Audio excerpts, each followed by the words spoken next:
be great. Recording in progress. Good morning, everyone. And let me begin by just apologizing for beginning our meeting a bit late. This is a Friday, Monday is how it's feeling today, but I'm sure the meeting will be better than that. So I'm going to call our workshop to order, our VTA workshop to order, and I'm going to ask for roll call to begin. Thank you, Chair. Ex officio Abicoga, absent. Blankley, absent. Burt, Here. alternate member Cohen. Davis is absent. Dean, Here. thank you. Foley, Jane, Here. Kamei, Lee, absent. Lee Ing, Here. Mahan. Montano. Alternate Rennie. Torres. Here. Alternate Turner. Vice Chairperson Lopez. Here. Chairperson Chavez. Here. You have a quorum. Great, thank you. We're going to move on to, so let me just say, we have a special meeting today, and we're going to take care of that special meeting first, and then we're going to go right into the workshop. And so just our goal is to conclude the board meeting, this little special meeting, the special meeting so we can get to the board workshop, because I know these are really meaty topics.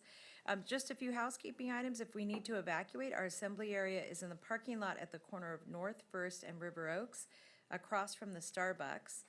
The nearest AED device is in the main lobby by the security guard, and restrooms are right outside these double doors and to the left. To members of the public, I'm grateful that you're joining us, and I will announce when the board is ready to receive public comment. In-person attendees who want to speak are encouraged to complete a blue speaker card. And if I could ask the staff to, I think it's Tracy over there, wave her hand, that's where you can get one of our blue speaker cards. And I'm going to ask that people fill out those cards before we get to the item. Virtual attendees can use the raise hand function in Zoom or press *9, and we will be inviting those who attend in person to speak first, and after that we'll go to the Zoom callers. To my colleagues, as a reminder, please keep your mics muted until you're ready to speak, and if you want to speak, it says to raise your hand, but I know you all have different ways of getting my attention, so whatever suits you is fine. I would also request that everyone in this room mute your devices so we can avoid audio feedback. With that, Talia, since you already did roll, do I need to do anything else? Am I good? We can go right into item 2? Okay, so item 2.1 of our special meeting item. We're now on the one and only item on our special meeting agenda for 2.1. This item is to approve the appointments to the Peninsula Corridor JPB and VTA's Capital Program Committee. The proposed appointments are in the packet. At this time, I'd like to take public comment on this item, if there's any. There are no requests to speak. We'll close the public comment period. I'm going to see if there are any questions from my colleagues. Seeing none, I don't see any. I'm going to ask for a motion. I move approval. Omar, thank you. A second? Second. Thank you. Other Omar? There you go. We have a motion and a second. And we don't need to do roll call. We can just do a voice vote? Yes. All those in favor say aye. Aye. Any opposed? Any abstentions? That passes unanimously. We now are adjourned. Now we're in the workshop. Doesn't it feel different? Okay, we're in the workshop. So we're going to call the workshop to order, and we do roll call for both, Gano? Yes? No, we don't have to do roll call? Really? Nope. I just need to note if anybody joined who wasn't here for the special meeting, and nobody joined. Oh, excellent. Thank Perfect. you. All right. So I'm just going to remind everybody that we have a really full agenda. And so what I want to do is I'm going to ask people, as you know, we're going to have pretty lengthy and deep presentations, that if we could hold questions, unless there's something you don't understand that would impact your ability to digest the rest of the presentation, then I'm going to go to public comment, and then I'm going to come back to all of you for discussion. And while we're not taking action today, it's going to be important that any of your concerns or questions or thoughts get raised today, and staff will do their best to answer them. And if they are unable to do that, we'll make sure that the staff gets back to you or the public with information that's requested. So, colleagues, we have a a number of items. What I would like to ask is I'd like to move the EBRC item up. And the reason for that is I know we have some public interest and public comment on that. I don't want them to have to wait necessarily through zero-emission buses. Not that we don't all love those buses, but I'd like to take the BART connector, I'm sorry, the BART Regional Connector first. So moved. So we have a motion. Do we have a second? Second. Thank you, Mayor. So we have a motion and a second. Any discussion on that? Seeing none, may I ask for a vote? All those in favor say aye. Aye.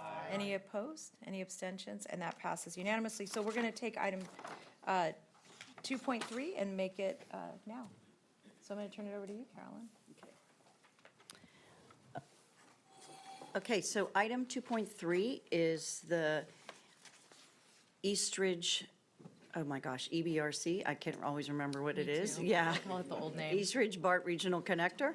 So I'm going to introduce Ken Ronci and Casey Emoto, and then Greg Richardson will also discuss some of the funding at the end of the presentation regarding this. But this is actually a very important project. It's an extension that's been in the planning phase and in design and construction for many years. We've done a lot of work already within the quarter to prepare us for this actual construction of the light rail extension. So I'm going to hand it off to Casey and Ken.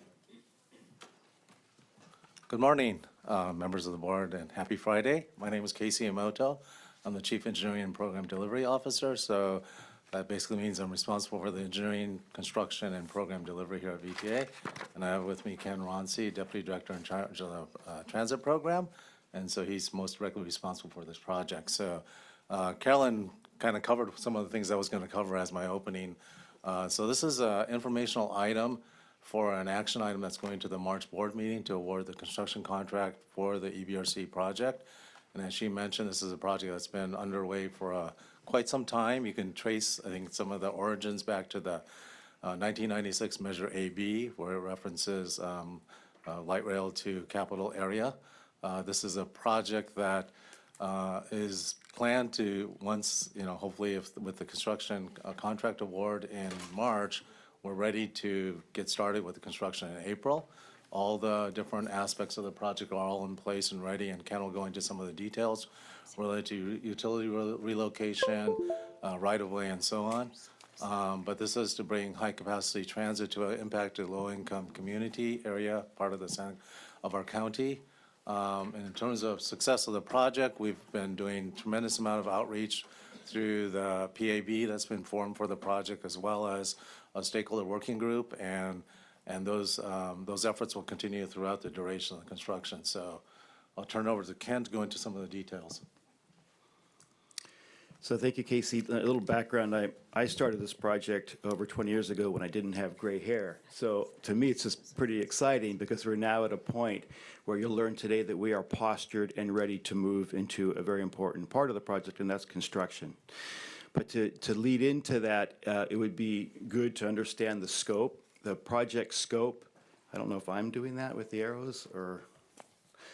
So the project scope is a grade-separated light rail, exclusively grade-separated. That's important because what that means is it's the safest, most efficient, least impactful to the community. So when we talk about a 20-year project duration, part of that was refining the project to reach this scope today. There were impacts with some of the other alternatives that had different alignments. So the alignment we have today is one that is the result of a lot of work. And so it's exclusive guideway. It's grade separate at every location. It's an exclusive aerial guideway with an at-grade station at Story and an aerial station at Story and at-grade at Eastridge.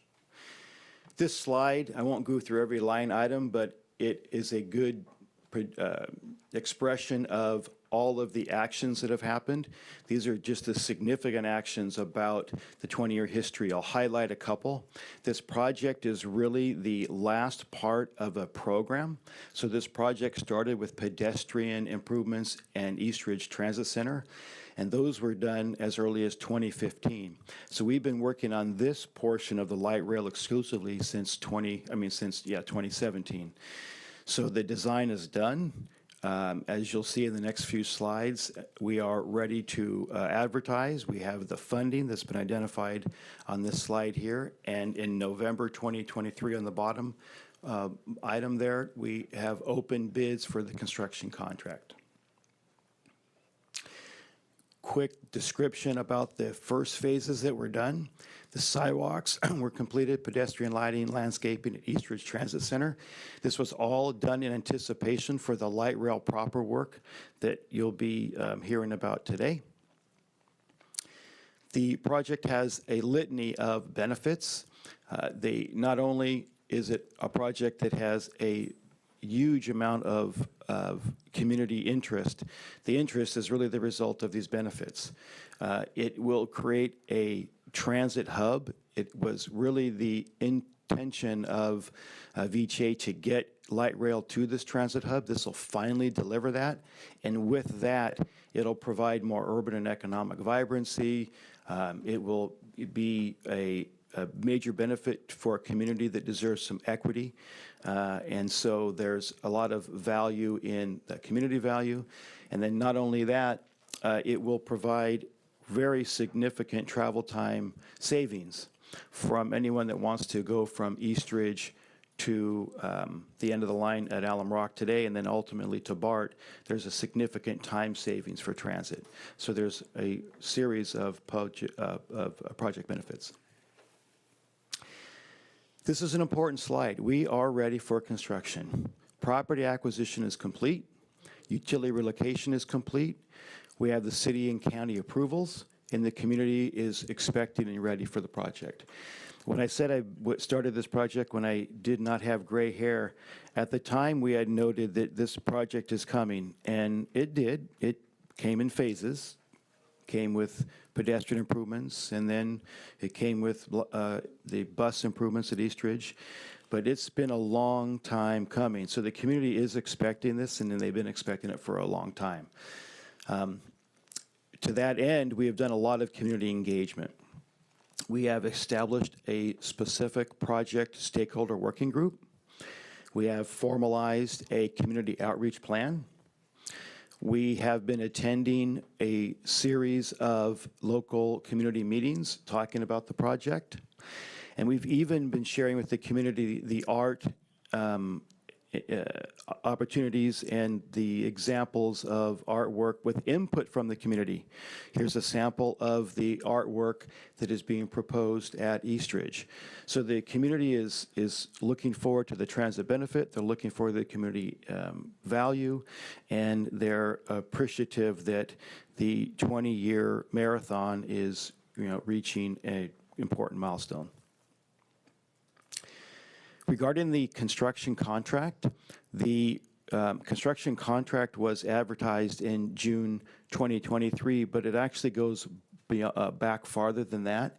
In order to make sure that we had a solid bid document, we did some industry review in the years prior to this. So we actually went out to the contracting community to make sure that what we are building is buildable, that it is achievable, that the durations in the contract and the assumptions that we made were valid. And so all of that led to an advertisement in June 2023. Going through the process of pre-qualification, we opened bids on November 2nd of last year. And we're here today because we wanted to give the board a report for an item that you will see at the March 7 board meeting, and that will be to award the construction contract. A little bit about the construction contract. The construction contract, knowing that this community is important and that the impacts should be minimized as much as possible. The way that we are working to do that is to shorten the duration. So to shorten the duration, we actually used the contract time as a factor in the evaluation of the low bid. So that was an element of this contract. We also have a PLA agreement, a project labor agreement, and that is a way to get local workforce involvement. So this contract will be completely implementing a PLA agreement. We did receive 3 bids. The lowest bid actually was able to shorten the construction duration substantially. Our estimate was 1,600 days, and the low bidder was able to provide a proposal of, or a bid of 1,250 days. Now, the cost was significantly higher than our estimate. Our estimate was $316 million. The low bid was $437 million. That was, with our evaluation, that is a good bid. Their other 2 bids were higher. If there's questions about that, we can talk in the question and answer about some of the reasons that we believe that may have been a high bid. But we are confident that that is a good bid and that rebidding the contract would not produce a lower cost. In order to fund the project, this slide illustrates the existing funding and then a need for a new appropriation. So the existing funding that we have today, with a combination of some very important partners that are helping support this, some state and regional money through the SB1, LC Top, and RM3. And then, I'm blocking it somehow. How do I?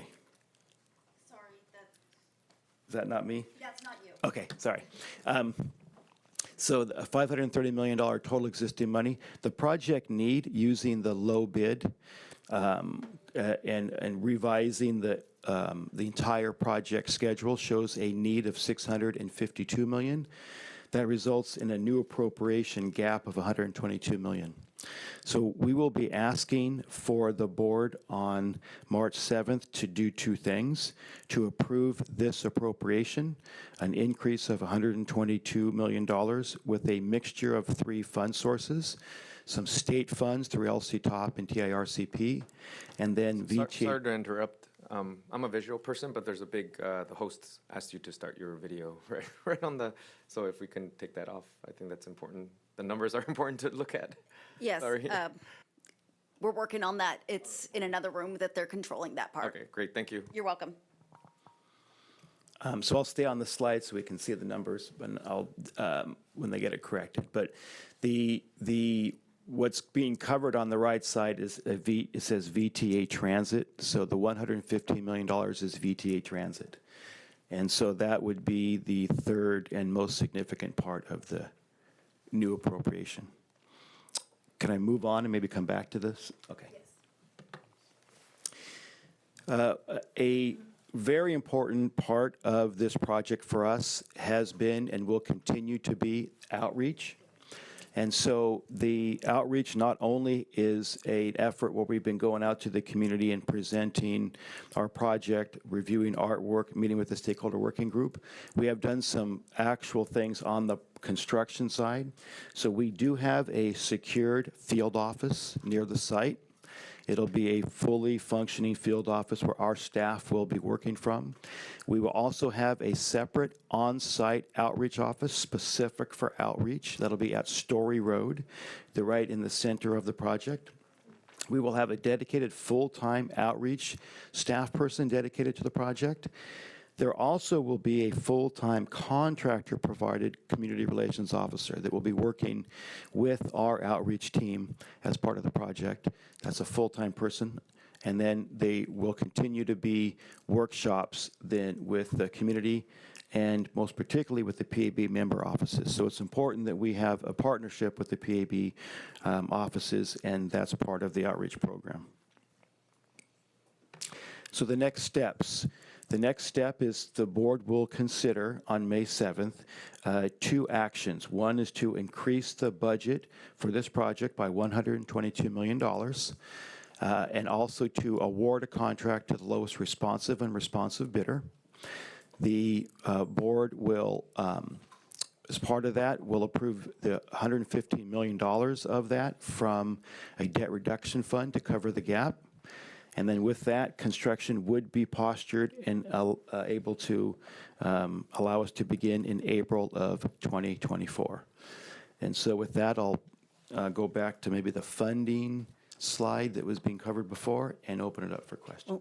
Thanks, Ken. I'm just going to turn it over to Greg a little bit to talk about the funding before the chair will move forward. And I'll just remind you, I'm going to go to the public. Yeah. Good morning, everybody.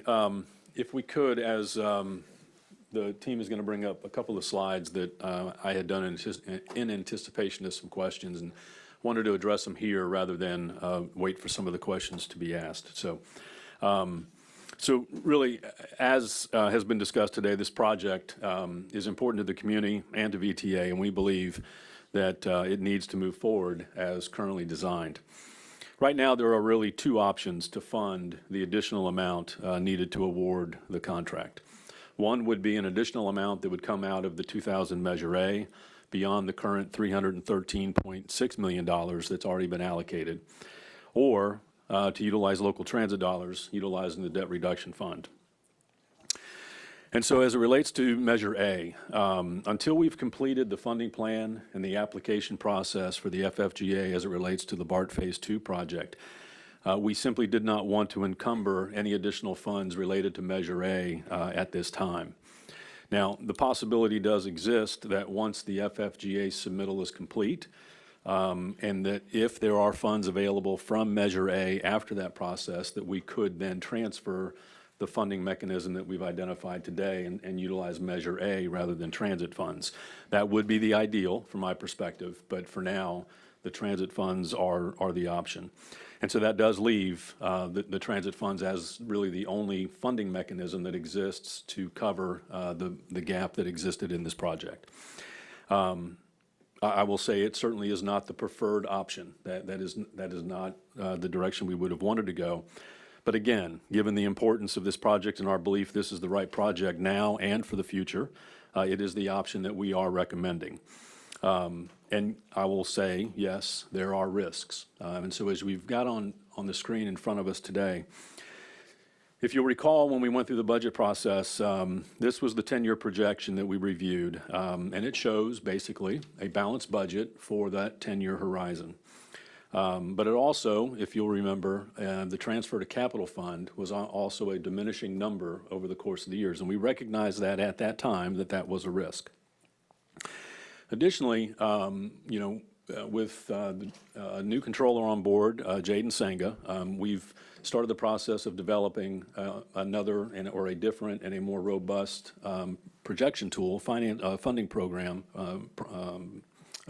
projection tool for us to identify scenarios really over this 10-year horizon, to be a little bit more precise or a little bit more robust in how we plan for some of the future. And the reality is that some of those scenarios might create issues where we create some deficit spending, at least in those scenarios. And it could be because of potentially higher labor costs. It could be assumptions for recessions. And some of these scenarios could result in a deficit budget. And in turn, that could require us to utilize the debt reduction fund as that funding mechanism. And so my commitment, and I will say this as I always have, my commitment to this body is that we will always bring to you a balanced budget for approval. That is my commitment, each and every time we formally present a budget. Ideally, we will accomplish that without tapping into the reserve, and that will always, again, be my primary focus. But at the same time, we cannot make cost reductions that negatively impact our service or overall passenger experience. So as we develop these scenarios, and again, I'll reference that these are scenarios, so they're going to just simply identify for us that opportunities might exist that we have to mitigate. But it's going to be things that we have to look at as we move forward. So if we can go to the next slide, I wanted to make sure that this group understood kind of the numbers that we were discussing. So the debt reduction fund, if you recall from our budget discussion, it really ended the year in fiscal year 22 with about a $318 million balance. At fiscal year 23, because of the operating surplus that resulted, it actually grew to 375. But as a result of some of the actions that were taken during the budget, there were two things that we anticipated happening really at the beginning of this current fiscal year. Number one we were going to transfer $100 million to a capital fund, which was a board action that was taken. So $100 million went from the debt reduction fund to the transit capital fund. And then the operating reserve also went to the capital fund. So at the end of fiscal year '23, or the beginning of fiscal year '24, actually, we anticipated a balance being in place of about $217.7 million. And that is what we anticipated being the balance moving forward, and for that amount to be there for a while. With the allocation to EBRC, that balance will now be about $102.3 million. So that is a reduction.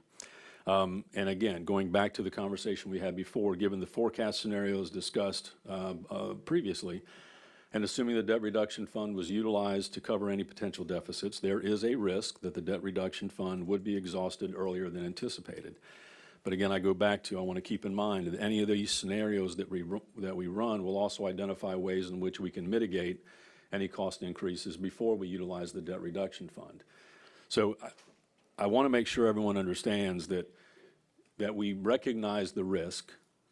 We believe it's a risk worth taking, especially for this project. We understand what's in front of us as it relates to what impact this could have and decisions that we ultimately need to make when we do present a budget as we move forward. So we're not going into this blindly. We are recognizing what that is. I will also say that, we'll also be working on alternative financing and funding mechanisms to preserve cash as best we can, so we're not utilizing the debt reduction fund if we don't have to. And those will be things we'll be working on over the next several weeks and months to figure out if there's alternatives to that so we can preserve the cash. So I wanted this group to understand that it is a serious ask that we're going to be making of the $115 million of utilizing the debt reduction fund, but it's something that we believe is the right thing to do. So thank you.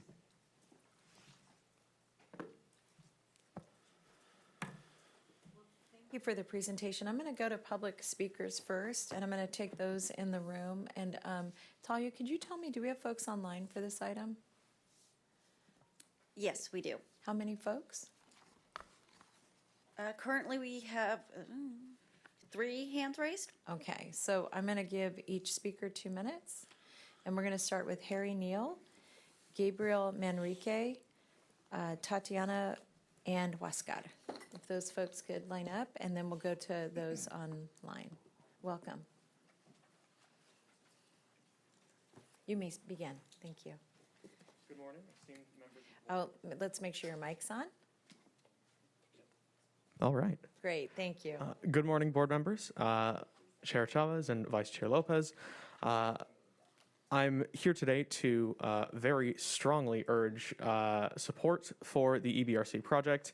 It is a project that is older than me, and I think it is long overdue that we get it done. I live along the Orange Line, and personally, it would be very useful to be able to go down to Eastridge for various,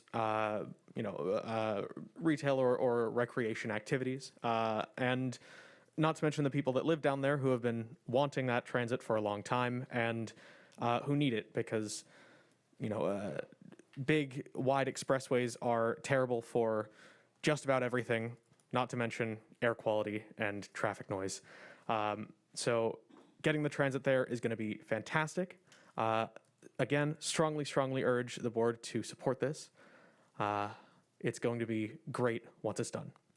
Thank you.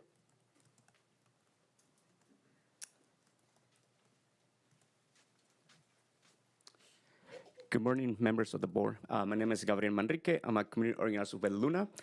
I am present this morning to speak in support of the construction contract for the Eastridge to BART Regional Connector. In the last several decades, the community of Eastside San Jose has endlessly advocated for improved public transportation, which will benefit this area of San Jose that historically has been underserved. The advancement of the Eastridge to BART Regional Connector project to its current stage manifests a crucial achievement through the devotion and determination of community members and stakeholders alike. The project will give Eastside residents an opportunity to connect to other major transportation networks. Projects like the Eastridge to BART Regional Connector are vital for progress and transit justice in San Jose. For this reason, reasons, we urge the board support for the approval of the construction contract for East Ridge to BART Regional Connector project. And the community of East San Jose is looking forward to seeing this project move forward and advancing opportunities to provide for all. Thank you.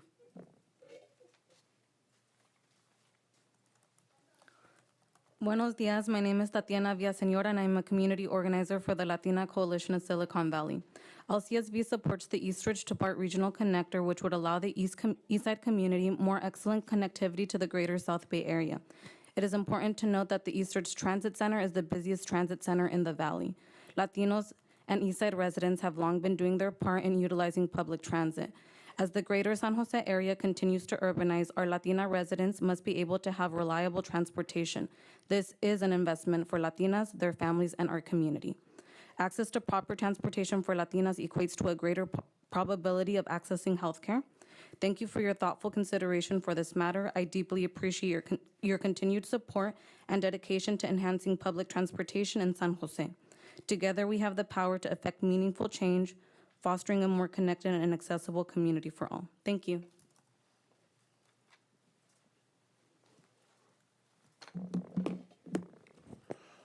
Good morning, members of the board. My name is Huáscar Castro. I'm the Director of Housing and Transportation Justice with Working Partnerships USA. Working Partnerships has been supporting this project for a very long time. As many folks mentioned, this has been a long time coming to get to this really critical juncture, and we're really thrilled to be in a position to support the approval of this construction contract for the East Ridge to BART Regional Connector. We recognize the opportunity that is before us to connect Eastside residents to a major transportation network such as BART, so that Eastside residents are able to connect to that network in a timely and effective manner. We also want to really commend all the leaders involved and all the staff work that has gone to conducting robust community engagement and stakeholder outreach to make sure this has been a collaborative and inclusive process. It indeed has been so. So as we all look to move this really critical project forward and advance transit justice opportunities here in the South Bay, we do want to again urge our support for this item. Thank you. Talia, we'll go to the online. Yes, and before we go to the online, I did want to note for the record that we did receive public comment, which has been posted on the packet, online packet, and you have in front of you. First three speakers are Jeremy, Yesenia, and Jonathan. Jeremy, please accept the unmute and begin speaking when ready.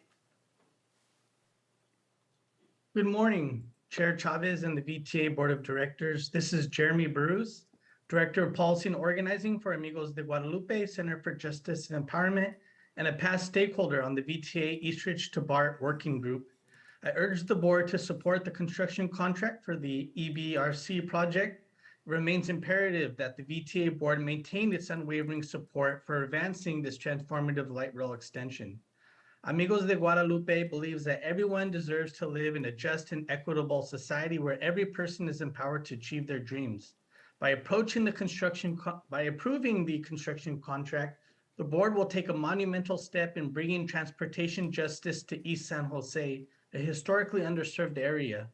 The East Ridge to BART Regional Connector project would greatly improve transportation accessibility to countless East San Jose residents and families, thus impacting the economic mobility and quality of life for our families. It will contribute to lifting our families out of poverty. Thank you for your consideration. We look forward to continue to work together to enhance our public transportation system to uplift our East San Jose families in the years to come. Thank you. Thank you, Jeremy. Next speaker is Yesenia. Please accept the unmute and begin speaking when ready. Good morning, members of the board. My name is Yesenia Lopez, and I am a leader from the Chispanas group at the Latina Coalition of Silicon Valley. I am here speaking in support of the construction contract for the East Ridge to BART Regional Connector. For over 2 decades, the Eastside community has tirelessly advocated for enhanced public transportation in this historically underserved area of San Jose. This project creates an opportunity for Eastside residents to connect to major regional transportation networks such as BART in a timely and effective manner. Projects such as EBRC are critical to advancing transit justice in the South Bay. A robust transportation system in Santa Clara County is crucial to true equity. Effective mass transit gives non-car dependent residents ample opportunity to get to school, work, and medical appointments. This project is a major benchmark in reaching that equitable landscape our community deserves. For these reasons, we urge this board support for the approval of the construction contract for the EBRC and look forward to seeing this project move forward and advancing opportunities to provide for all. Thank you. Thank you. Our next two speakers are Jonathan and Angel, and that is all the speakers that we have on Zoom. Jonathan, please accept the unmute and begin speaking when ready. Hello, honorable board members. My name is Jonathan, and I am a Community Relations and Policy Advisor to San Jose District 8 Councilmember Domingo Candelas. I am speaking to urge your approval of the construction contract for the EBRC project. This project has been in the works for more than 2 decades, and its revitalization will undoubtedly bring change and opportunities for this historically disadvantaged area of San Jose. Beyond the immediate benefits of improved transit access, the light rail extension holds the promise of revitalizing our neighborhood and attracting new investments. Additionally, the enhanced connectivity offered by the light rail to BART will make our neighborhood more accessible, opening up career opportunities for residents of East Side who would otherwise not be able to reach those destinations. For decades, the East Side of San Jose has faced incredible environmental challenges that have done away with our quality of life. The regional connector is important because it will allow our residents the opportunity to use reliable and safe public transit to shop, get to work, and visit family. There are many working class families who stand to benefit from a reliable way to get to and from work. Approving the construction contract is critical to furthering our collective commitment to enhancing transportation accessibility and equity within our community. I urge you to continue to prioritize and expedite the implementation of this vital project, ensuring that its benefits are realized by all members of our community. The future of this community is counting on the construction of the East Ridge to BART Regional Connector. This project will be integral for the connectivity of East San Jose to the entire region. I strongly ask you to vote to approve the construction contract for the East Ridge to BART Regional Connector. Thank you for your time. Thank you, Jonathan. And our last speaker is Angel. Please accept the unmute and begin speaking when ready. Thank you. Good morning, Honorable Board of Directors. My name is Angel Madero, and I'm the Chief of Staff for Councilmember Peter Ortiz, representative for San Jose District 5, East San Jose. As you learn about the myriad of projects in the pipeline today, we urge you to recognize that for over 2 decades, the dedicated residents of East San Jose have persistently advocated for improved transportation in this historically underserved area of San Jose, including the East Ridge to BART Regional Connector project. The progression of the EBRC project to its current stage symbolizes a significant milestone achieved through the relentless dedication of community members and stakeholders alike. In short, the future of our community is counting on the construction of the East Ridge to BART Regional Connector to achieve transportation and equity goals for our city and for our most underserved residents. Councilmember Ortiz strongly urges you to take this into consideration as you learn about these projects, and furthermore, urges you to vote to approve the construction contract for the EBRC project when that time comes. Thank you so much for your consideration. Thank you. That concludes public comment. Thalia, thank you. I'm going to just say a couple things. One, I really want to thank those of you who came out today and those online, and I know we've gotten a lot of letters and want to just share appreciation for all that feedback. And also just to the staff, thank you for the really, robust presentation and also the explanation of the finances. So I'm going to go to my colleagues. I'm going to start with Omar, and then I'm going to work my way down. Taurus, right? Not Din? Oh, yeah, sorry. I'm sorry. Yes. He's the better looking one. So You have nice hair. Yeah. Thank you. Thank you so much for this presentation. And Ken, you are absolutely correct. This project is long time coming. You said you didn't have gray hair when you first started. Well, there's folks on this board who probably weren't even born when this came into as an idea. And quite frankly, it is difficult to hear that our east side of San Jose has to wait for efficient public transportation. So I think our east side leaders and organizations fighting for this project, who have continuously fought for this project since the 1970s, by the way, as I just got a text from Pete Carrillo. And as a former staffer for Councilmember Carrasco, right, I know firsthand that this community has been gently rattling the cages of VTA for this project to come into fruition for over 20 plus years since it's been on paper. And again, so this project is a major investment for our communities in East San Jose, right? They have an opportunity to have an equitable public transportation system running through East San Jose, and that's extremely important for not only myself, but for our East San Jose community. And so, again, I loved many of Ken's comments. I hope that we're ready to build this project. It's very important, and so thank you so much for the presentation. And so I do hope that my colleagues support the $122 million reallocation to finally get this done.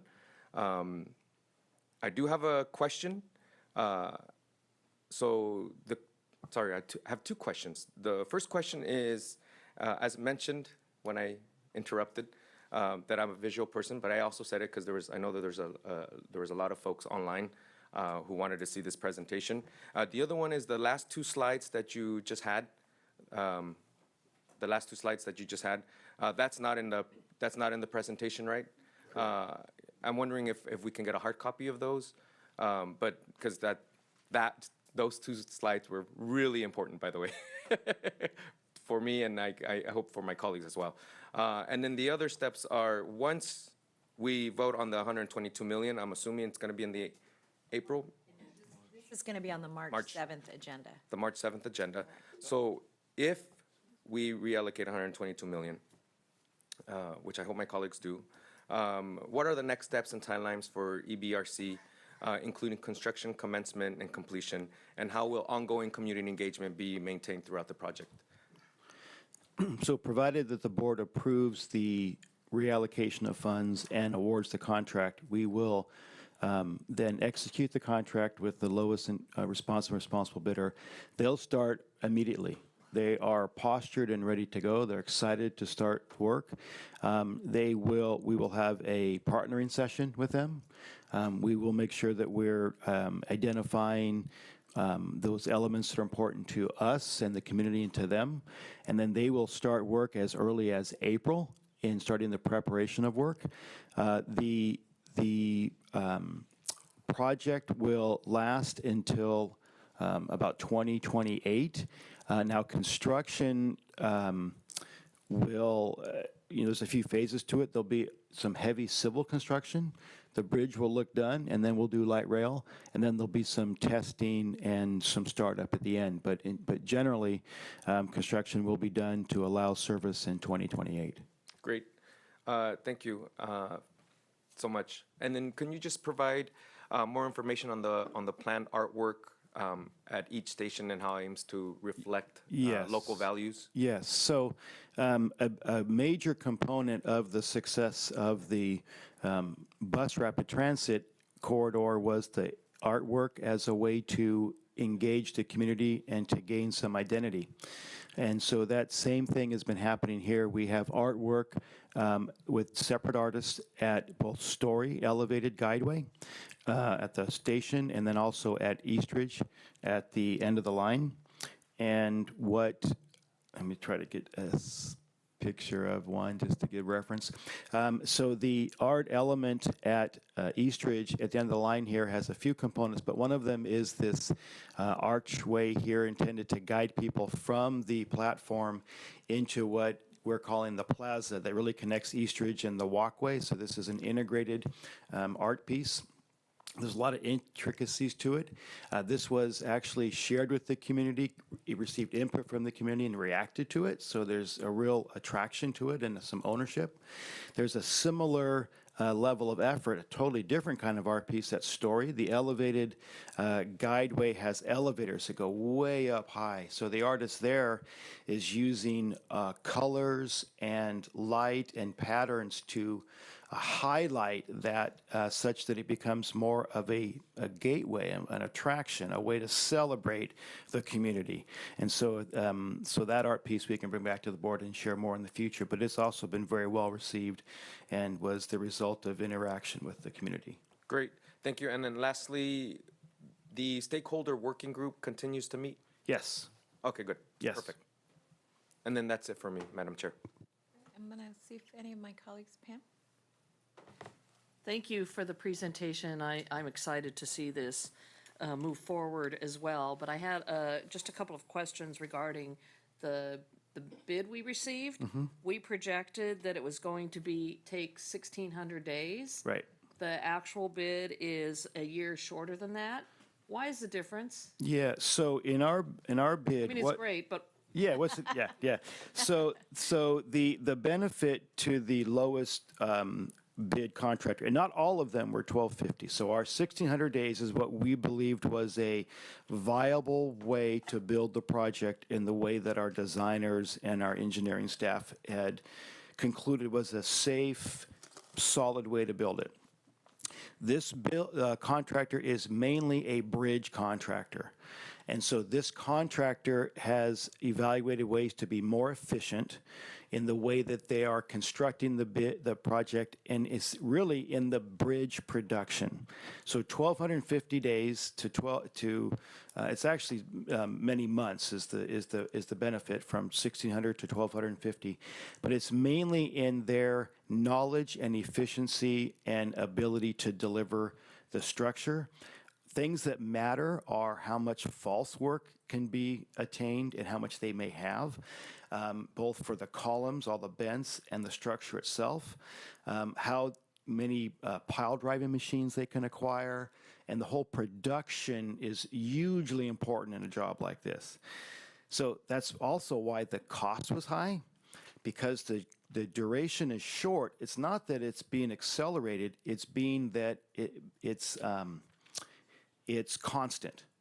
And so what that means is they are pulling in all their resources, all their equipment that they own, equipment they have to rent, all the false work, all of the supporting infrastructure is a risk, because if they're putting it on this job, it's not somewhere else. So we did get a benefit of time, but with that, all of the bids were high. And the low bid was substantial. Matter of fact, the low bid was $27 million below the average. So even this bid was low. Not only was it short, it was low, but there is a lot of infrastructure required to achieve that duration. okay, thank you. Now, if they don't meet the 1,250 days, what's the risk or additional cost? Is there Yes, there's are a they- significant, so the contractor has LDs, liquidated damages. So any of the contractor-caused delays will be subject to liquidated damages. What we will do, though, during the contract is we will continually require the contractor to deliver recovery schedules. So in the event that the contractor has a delay, whether it's their delay or ours, we will require them to do recovery schedules. There will be opportunities for no-cost recovery, and there could even be acceleration if this owner-caused delay. And we will have that evaluation as we go. We will have a full-time scheduler on the job on our side. So the field office that we've secured that is near the site will have a cost estimator, we'll have schedulers, we'll have a resident engineer, a structure rep, and specialty inspectors. So we'll be equipped to know, are we affecting critical path? If we are, whose delay it is, and whether it's LDs, them, or us, with an intent to recover schedule. And I understand there's a difference if it's we're causing the delay or Right. they're causing the delay. Right. So as this moves forward, you're going to get updated schedules. Will you be communicating those schedules to the board, or how often will you be communicating them, and what will be the format for us being notified so that we have some idea of how the project's moving forward? So we will be doing regular updates more often than monthly. We meet with the contractor every week and go over a 3-week look ahead and a monthly schedule update. So we will have the information at all times. I'd leave it up to maybe the GM and the chair to determine how often and when we would visit the board. Well, it would also go to committee, right? We yeah. have our, what's our capital? Yeah, so we're going to have a capital project committee where I'm not going to say reconstituting the committee, but we're reconstituting the information that's going to come to the committee.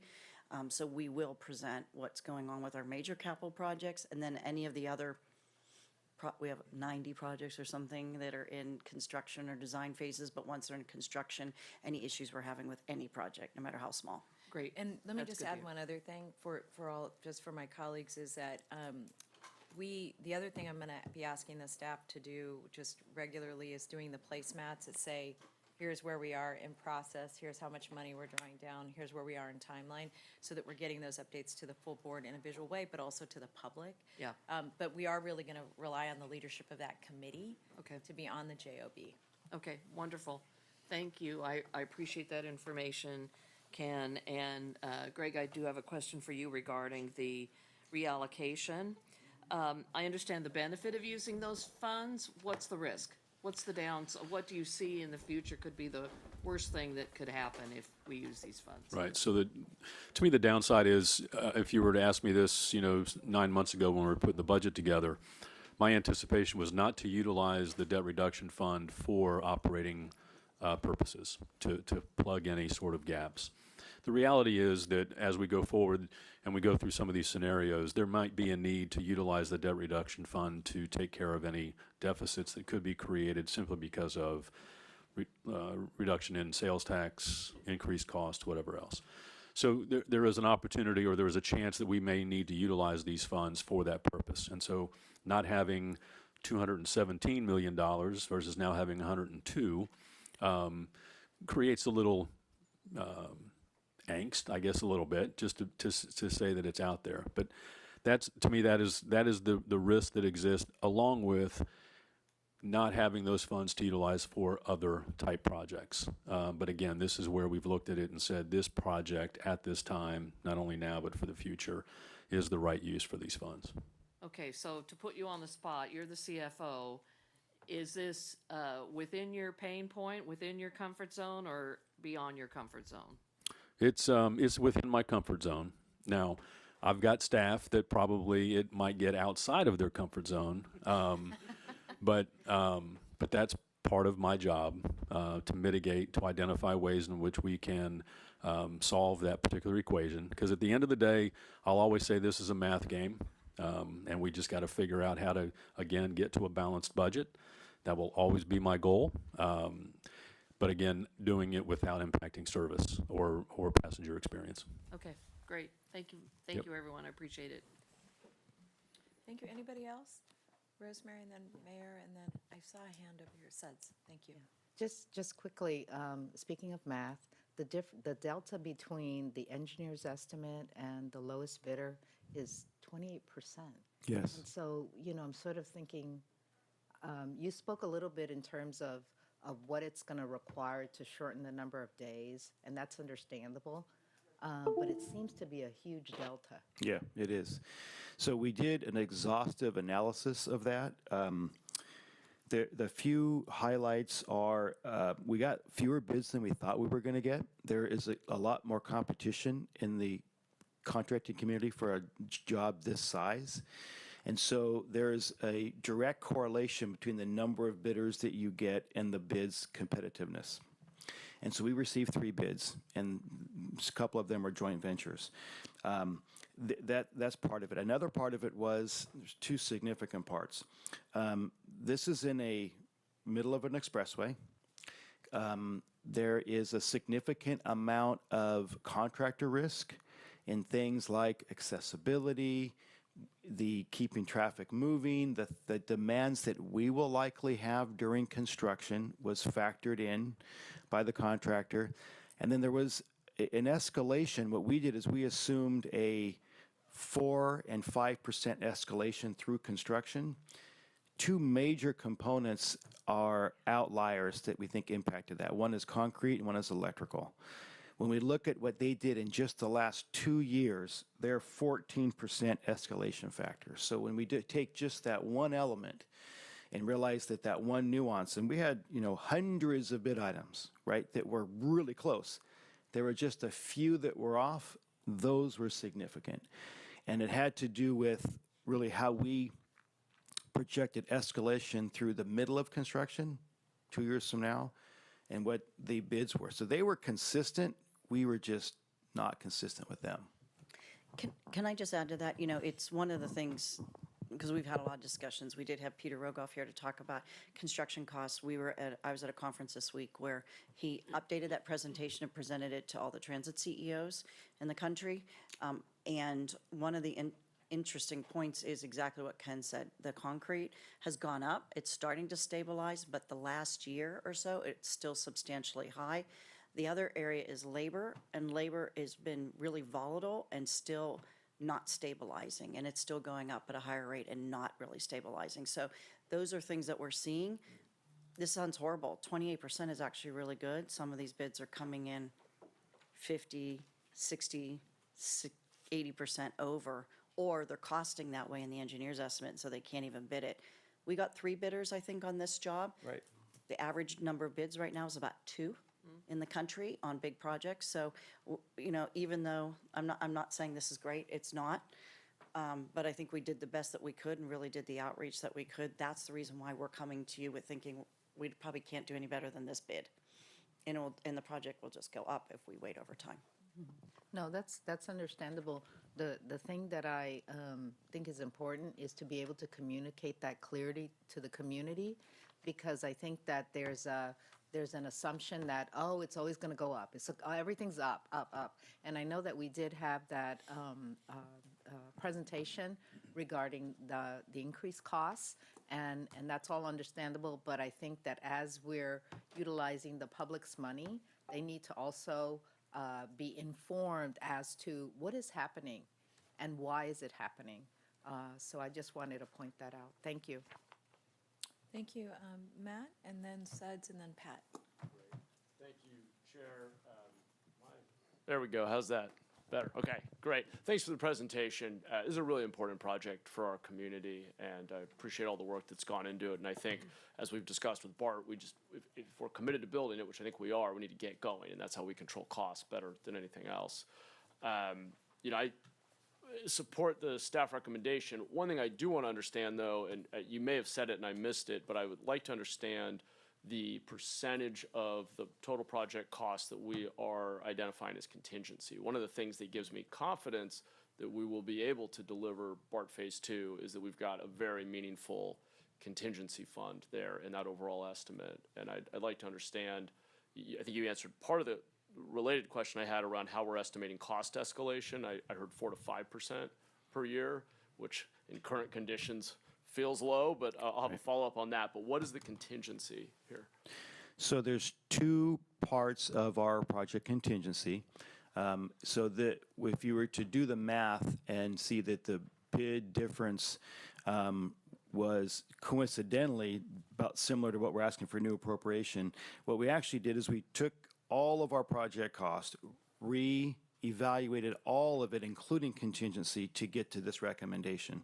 So it includes 15% construction contingency for just a construction contract, and that it also includes several percent of project contingency for things that would be outside of the contract that we aren't maybe aware of today. And so it has 2 levels of contingency. It would be risky to not include both of those. And so we have both project contingency and we have construction contingency. We're wrapping up utility relocation, so we're pretty clear on those costs. The property acquisition costs are also winding down, so the project contingency might be used for cost in that area. But there is contingency in both areas, not only project, but an absolute amount that is committed for only construction contingency, 15%. Okay, good, and that sounds like a pretty healthy amount. I just think it's important that if we take this action today and then at the full board, that we're not back here in a few years doing it again. I think that's where we erode public trust and undermine our ability to get the public to support future revenue streams. So I think that piece is important. On cost escalation, I think the high-level question was answered, but around the risk of materials cost escalation, can we lock in longer-term contracts or go buy a concrete company? I'm kidding about that, but how do we give ourselves to what extent can we give ourselves greater certainty around what the cost is going to be in 8 years, for example? For this construction contract, the contractor's locked in the cost. So it's set, it's bid, cost escalation goes way up unless it's a force majeure, act of God. It's set. They're So taking we have risk. zero risk, On this basically, contract, zero risk. of materials cost escalation at this point. On this So that is contract. actually, we have certainty on that On one. this contract, yes. Okay, that's fantastic. I did not know that, but that's good to hear. And then, Greg, you may have said it, but just quickly, the mission statement for the debt reduction fund, what is the purpose of the fund, and just clarifying why this is an appropriate use? Yeah, it was originally created for the opportunity to defease debt sooner rather than later, but also for any capital-type projects. It also could be used for operating deficits if necessary, but that would require us coming to the board for that. So it is within the confines of how it's been identified for capital needs. Okay, that's great. And then my final question, what if any, trade-off risk opportunity cost would you like us to be aware of if we do move these dollars and we're not able to replenish them with Measure A dollars? It's, again, it comes back to as this board and this body is presented with needs from a capital perspective in the future. There may be opportunities or times when we have to simply say we cannot move forward with project A, B, or C simply because those funds no longer exist. Yeah. But again, in the priorities of projects today, this one clearly takes precedence. Yeah, great. Well, I'll just say, again, I think it's an important project for our community, not just our East Side community, but building out a regional transit network that works and that has all the feeder lines that it needs. And despite some earlier conservative estimates, I really believe in the long run, this is going to be a very heavily utilized line and going to provide really important mobility alternatives to a community that will really benefit from it. So glad to see that we're moving forward and hope colleagues will support the staff rec. Thank you. Thank you, and I'm going to move to Suds and then to Pat. Yeah, Matt asked a couple of my questions, but I wanted to know what is the status of Reed Hillview, because I think that would provide a large number of commuters for this project. And then secondly, I know you talked about you have a full-time scheduler and engineer. One of the things we saw in the BART Phase 2 project was it was contractors overseeing contractors overseeing contractors.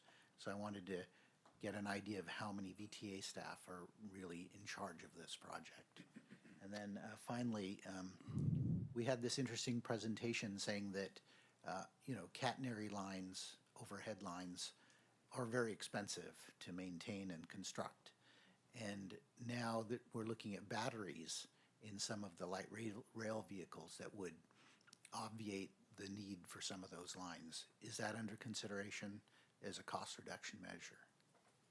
Did you want to take the first question first about the Reed Hillview? How about I take it last and you answer all the hard questions? Great. Okay, so as far as the staff goes, we will not have contractors watching contractors. It's not design build. And so in this contract, we have VTA staff and staff augmentation that will be providing construction administration. And so we have a full staff, office staff of series of inspectors, a resident inspector, a project lead on our side who is also a scheduler. So it goes back to the scheduling question. We have a project lead who is a scheduler. We will have full-time community relations officers, and so the number of staff we have is a dozen people managing the contract on the field, at the field. We also have a support staff here that will be supporting them from the backside, but we will have on-site people every day, all day, involved in the construction. We'll actually have two structure reps because there'll be probably 2 bridges being built at the same time. So we don't just have one team, we really have 2 teams out in the field all the time. Regarding the catenary, we are implementing a pilot project that will help us determine what opportunities a battery version light rail vehicle would be able to go off catenary. The thought, though, is that without that being proven, this end of the line would not be the place to not have catenary. The grade at Tully, steep grade, end of the line station, vehicles waiting, it would be a perfect place to charge a battery, not to go off catenary. So we're not considering not doing catenary on this project. If it was a mid-section or a straight line somewhere, maybe. We only have 2 substations, and we're planning on storing trains at the end of the line. So we've got a significant amount of storage. So really, it would be more opportunity to charge trains there and charge batteries than not. So we're not considering this portion to be off catenary. And then as it relates to Reed Hillview, so the Board of Supervisors has taken a vote and an action to pursue the closure of Reed Hillview in 2031, September 11th in 2031 to be exact. And in addition to that, just a couple things that I think are really important to visualize is that, Reed Hillview is 180 acres. Across the street is East Ridge Mall, which is 120 acres, where we have our bus depot there. And that piece of property, that 120 acres, can't be developed over 40 feet on most of that property because of the ingress and egress of, or ingress mostly, of aircraft. So the county is going to begin a planning process continue a planning process for that site. And again, the board's already taken action on that. Right now, I'm trying to get the financing to begin that process, which we hope to be able to continue our partnership with the city of San Jose, because one thing that's going to be really critical is that all of those areas get planned concurrently. There's 120 acres that's already under entitled and under construction, and I'm sure my colleagues here could speak more about, that is just behind Lake Cunningham. And if you look at really even the Diridon station, the amount of land here that we're talking about is bigger than Diridon. So from my perspective, part of what this property is all going to look like in the future is all interdependent on whether or not we get transit, what the city, how interested the city is in looking at the opportunities for redevelopment on East Ridge, especially given the opportunity for not just housing but retail in that area. And then the county's, kind of staying the course in terms of how we move forward. One last thing I'll add is that the county took the position in 2020 or 2021 to not sell any more leaded fuel from our 2 airports. And there's now a piece of state legislation that would demand all airports move in that direction. My point is that I think that's not only a good thing for quality of life and air quality there, but I also think the implications of that are that, we're seeing a lot of investment in new types of transit, including aircraft. And so, my thinking there is that we may be thinking today about how we use those pieces of properties, part of us, in a very old-fashioned way, which is with these long runways, which I don't think we're going to see in the future as very necessary. So, Suds, did you get all your questions answered? Okay, great. And then I'm going to go to Pat. Thank you. So, Ken, one of the things you mentioned was the significant improvement in transit time versus versus our current BRT in there. Well, yeah, I mentioned it was in reference to automobile and light rail. Significant time savings on Capitol Expressway between the ends of the line. So our current transit that serves East Ridge, what will be the improvement in transit time compared to that? So if a bus were to travel today, use the year 2023, without the project, it's about 10 minutes, 47 seconds. The light rail will take the same trip in 4 minutes, 18 seconds. So it's less than half the time. for today, if you were to take the, automobile versus light rail. And we had, under this elevated structure, there had been some discussion about other transit technologies there, a rubber wheel approach and things like that. Can you refresh us again on the pros and cons from terms of transit time, operating, and capital cost if we built the elevated system but used whether it's battery electric buses or otherwise?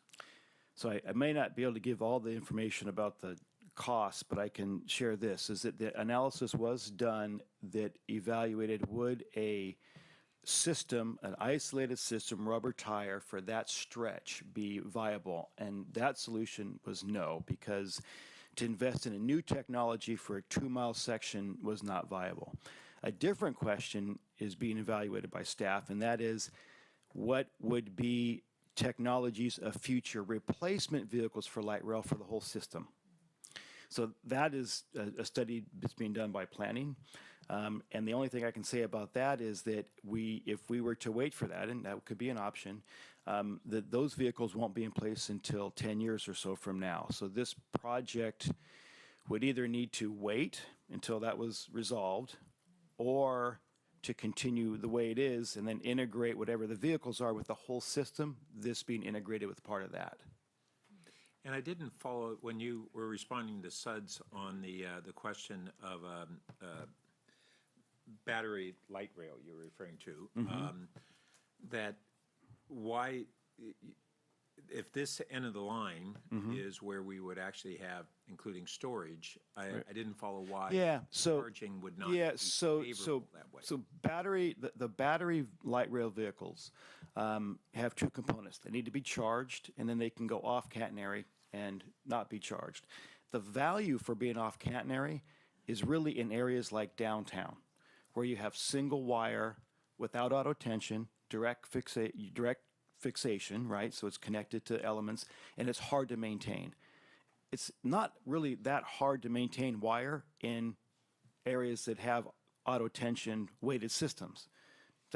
Those are not complicated. What's complicated is to maintain wire like on First Street, where that's wire that is connected without weights, without any tension. They're fixed on poles.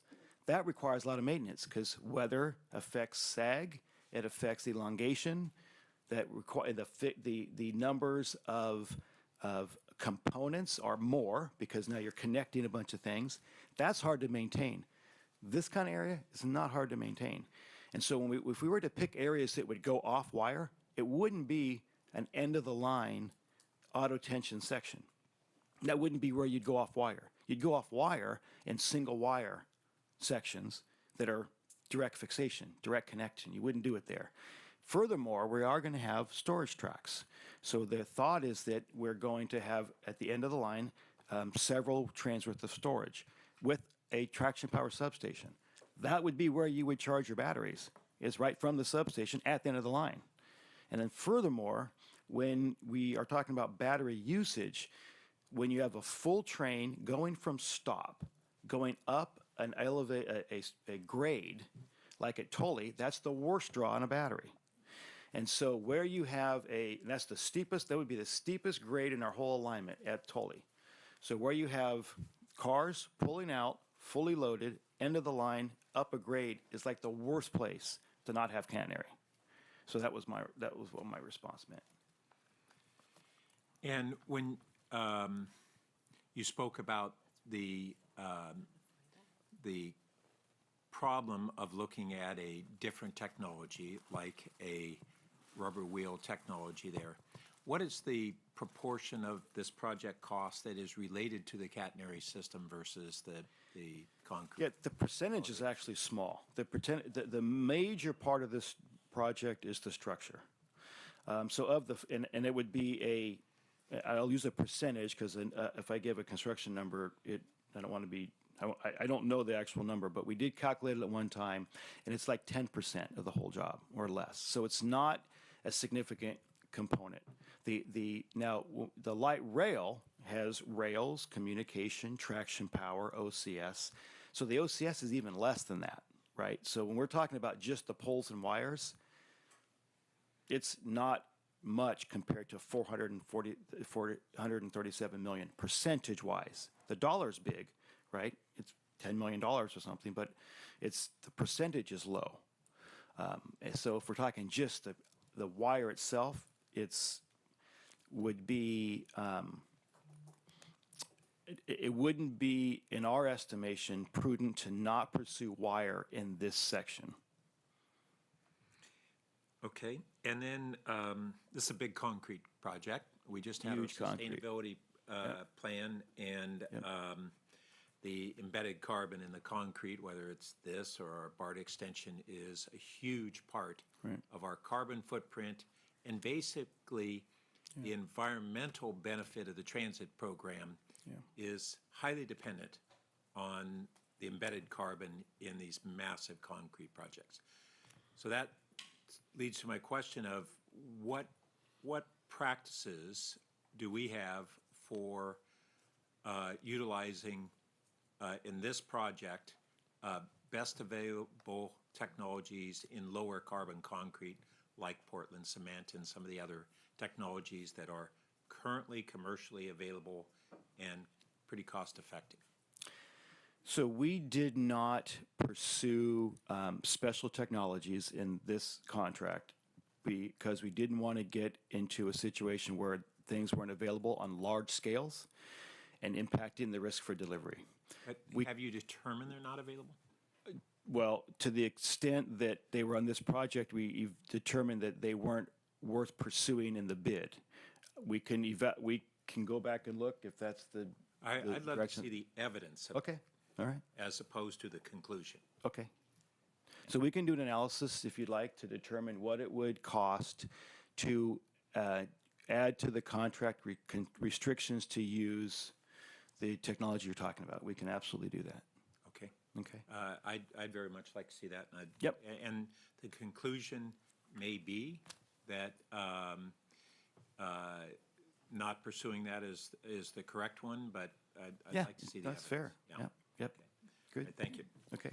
If I could just add to that one piece, in addition to the availability, because I understand the point in terms of timing, the other thing is I'd want to make sure there weren't any special approvals necessary. And the reason I'm asking that is I know in a number of our communities that we have we have to test the product to make sure it's safe and appropriate for the particular usage. So if you could look at both of those at the same time would be great. Lynette, did you have a question? Yeah, adding on to that, my concern would be if we were to take the time to do that, how much more delay would that cause to this? No delay for the analysis, Okay. none whatsoever. It's really a question of availability of the material in the capacity we need it when we do our pours. We do several big pours. We do footing pours and concrete pours. It may be available in that amount of quantity. We will have 8 to 12 hour duration of constant pours. Right. And that comes from multiple sources. And so it's in magnitudes that are not typical. And so because of that is the real risk. So there may be areas that can use it, right? That like a footing, much smaller. But we will have literally 8 to 12 hour pours for the stems and soffits, and then another one for the bridge decks. And so it's those quantities that we're worried about. So then, understanding, sorry, did you want to add back onto that? Then understanding costs. Yeah. Because if the cost adjustment would have to come back to the board, and that would add another delay, and that would be a concern. Then We'll evaluate. going Yeah, back. and Lynette, may I just follow up on Yeah. that? Because I really want to appreciate that. I want to say that any of this information, what I'd want staff to be able to tell us on March 7th is, one, I still want to be able to take the vote because if the bid gets extended, the current bidder could go out of contract and say to us, nope, we want to take a look at the price again. So we are absolutely not doing that. What I'm really asking staff is to get to Pat's question in mind concurrent to coming to the 7th, to answer the exact questions that are being asked right now relative to cost, because the board would need to be able to make that trade-off then, right? So go ahead, Lynette, I didn't mean to. Were you going to clarify that question with? No, different. That way, otherwise I'd have you do that.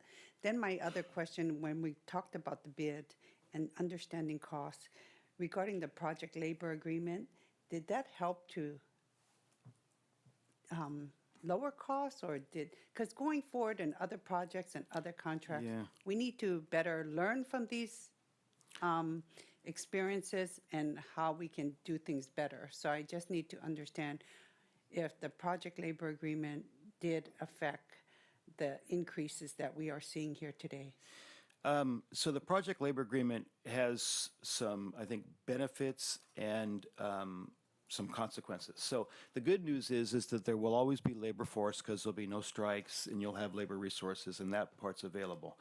The part that affects cost in a negative way is that the contractor then needs to make sure that everybody that they're contracting with is part of the labor agreement and that they aren't always using their own forces.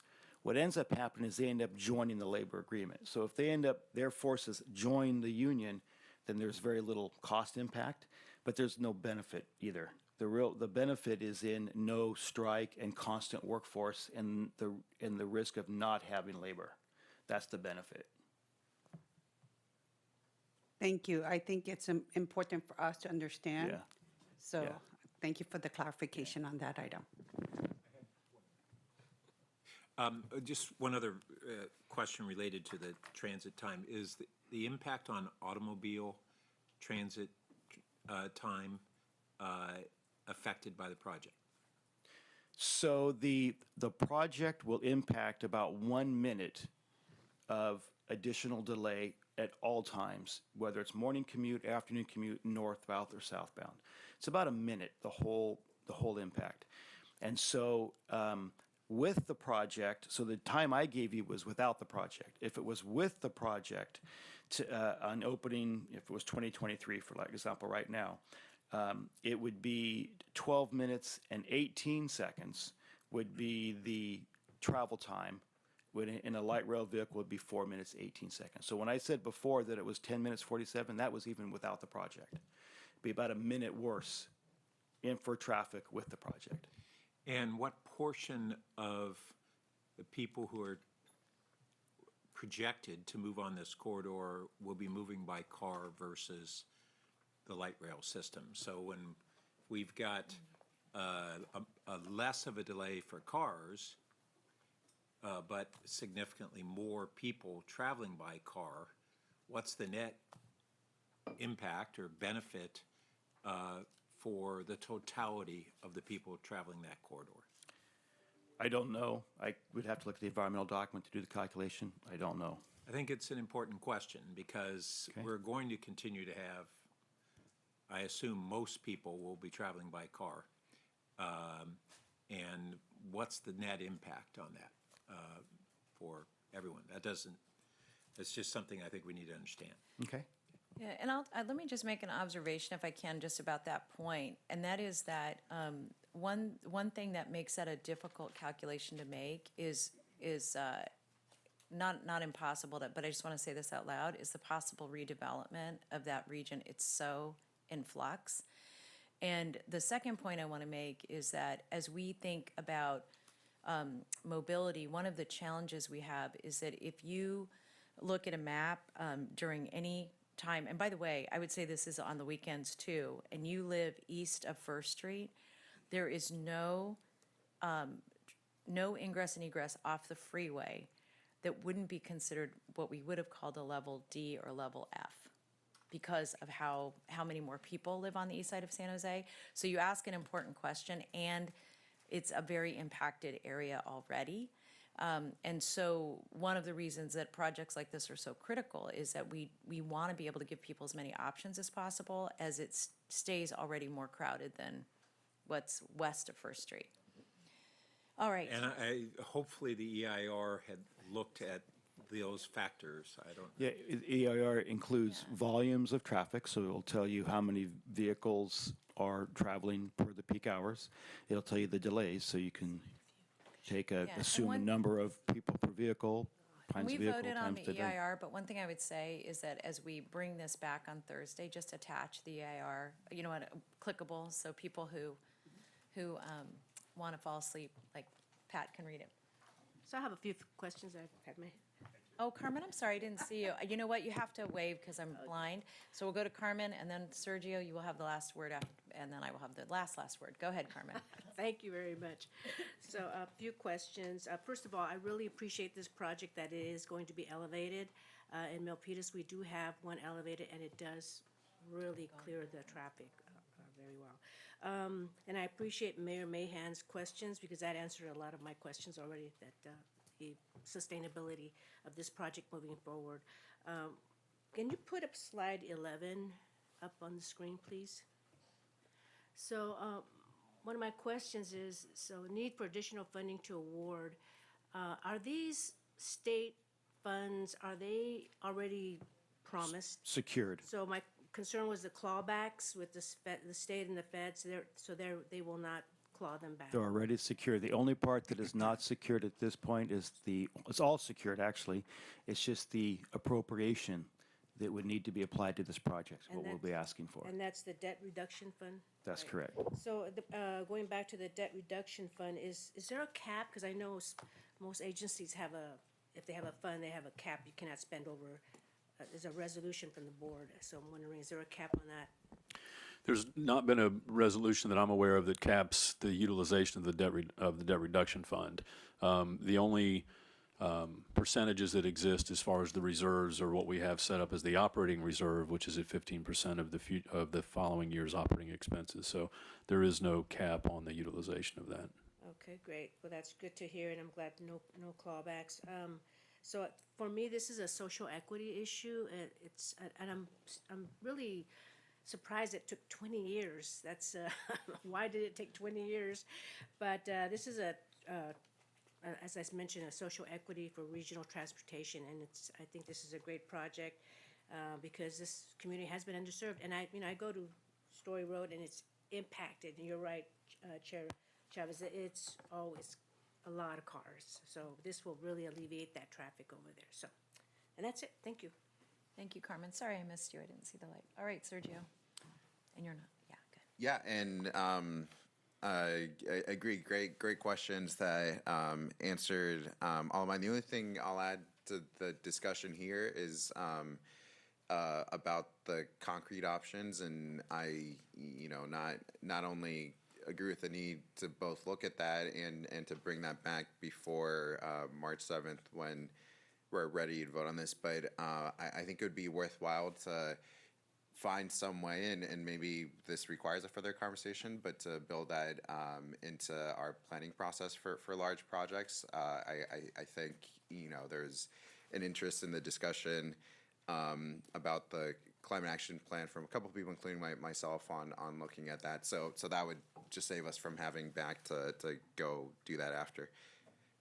I'll just say I really appreciate so much the leadership that staff is taking here, because it would have been so easy to say, well, we have this shortfall, and so we have to put this project on hold until we can find another source for the money. But instead treating it with the urgency and the priority that I think it requires. And as we know, justice delayed is justice denied. And when this community has waited so long for this project, I'm just thrilled not just to see the support from the board, but that staff understands that urgency as well. And that's key, so that we can all be partners in moving this forward. So I don't have any more questions at this point, but I really look forward to the March 7th discussion. And thank you again to staff for the great work putting this together. So, colleagues, I want to just thank you for your extremely thoughtful questions. I think you put a lot on the record that I think is going to be very important for how we move forward. I want to just acknowledge that I think there are two big buckets of, not big, but buckets that we want to take a look at. One is just making sure we get some of these key questions answered relative to availability and the implications or impact to negotiations with the contractor by March 7th. The second thing that I would like to make sure is in our contract is the process for mediation of disagreements between us and the contractor, that is really clearly laid out. I know you have a process for that now, but it's really clearly laid out. And if you could be prepared to present when we hear that on the 7th, because I think the questions really that Pam asked about who's responsible for what and who takes risk and all of that, and who makes change orders, and that whole mechanism needs to be extremely transparent and very fast, and where there's conflict, very quick ability for mediation and elevation when necessary, not just to council, but to the board if there's a challenge, again, to just reflect back on what Pam was suggesting. And then separate of this, colleagues, the two issues that came up that I thought were really important for the board is the last point that was raised both by Pat and by Sergio, just about the issue of how we are using concrete in our projects and how that is or isn't embedded into our climate action plan. And so I would just recommend that subject matter go to the appropriate committee to dive into, irrespective of this project, but just in terms of how we're thinking about everything, including roadways, right? So that I just want to make sure there's a body of work happening there. Is that okay with staff? Yeah. And then the last is, when you all come back, I don't know who's leading the study on the new technologies relative to light rail and other projects. Derek, is that your team?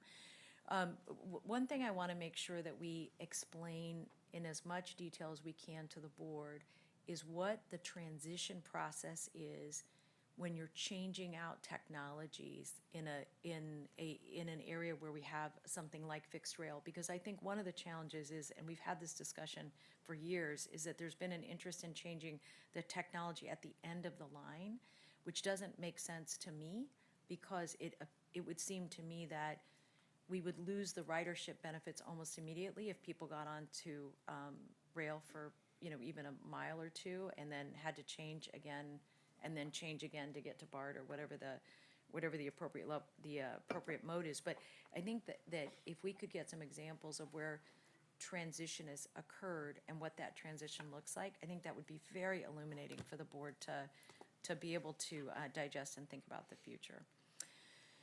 So those are, did I miss anybody's issues? And then, as it relates to the finance piece, obviously, we would want that to be part of the formal presentation next time. And then lastly, I just wanted to acknowledge something that I will have more comments at the board, just because in some ways this would be a historic action for us to take on March 7th. One of them is that for colleagues, this is more historic than anything else, and I wasn't around for these, so I don't want to date myself. I'm not 100, but there was significant debate during the 70s about where light rail should start, and part of the challenge then is that we knew where people are. Where it's most heavily populated has always been where it is. Worker housing has always been on the east side of our community. And there was a real fight about where light rail was going to start. And that battle was really east and west. And so in some respects, I was also I reached out to somebody who was around then, who's not 100, but an older leader in our community, who reminded me that in the 1970s, in 1974, that there were huge fights in our community over this question. And I think it really speaks to the points that both Omar and Carmen raised about, how long does it take, really to get to the communities that are most in need. And I more say that because I think as we think about equity and investment, and even as we think about the transition to new technologies, all of those questions need to stay at the forefront. And we should be okay with talking about where those struggles are and even where they are today, because frankly, had we been really thinking about moving people, where we would have started is, you have one of the busiest light rail alignments, Carmen, going through Milpitas. And And the only time I've ever seen an estimate come, a ridership estimate be above what we anticipated was when light rail was opened as it went into Milpitas.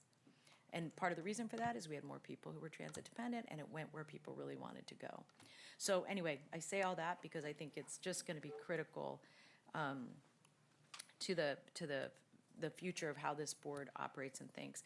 And then lastly, Ken, I just wanted to say to you how much I appreciate that the entire time I've been on committees on this project, which is God only knows how long now, that the level of transparency that you have always offered the board and the public has been dramatic. And I know at some meetings I've said to you, Ken, stop with this. We can't take any more information.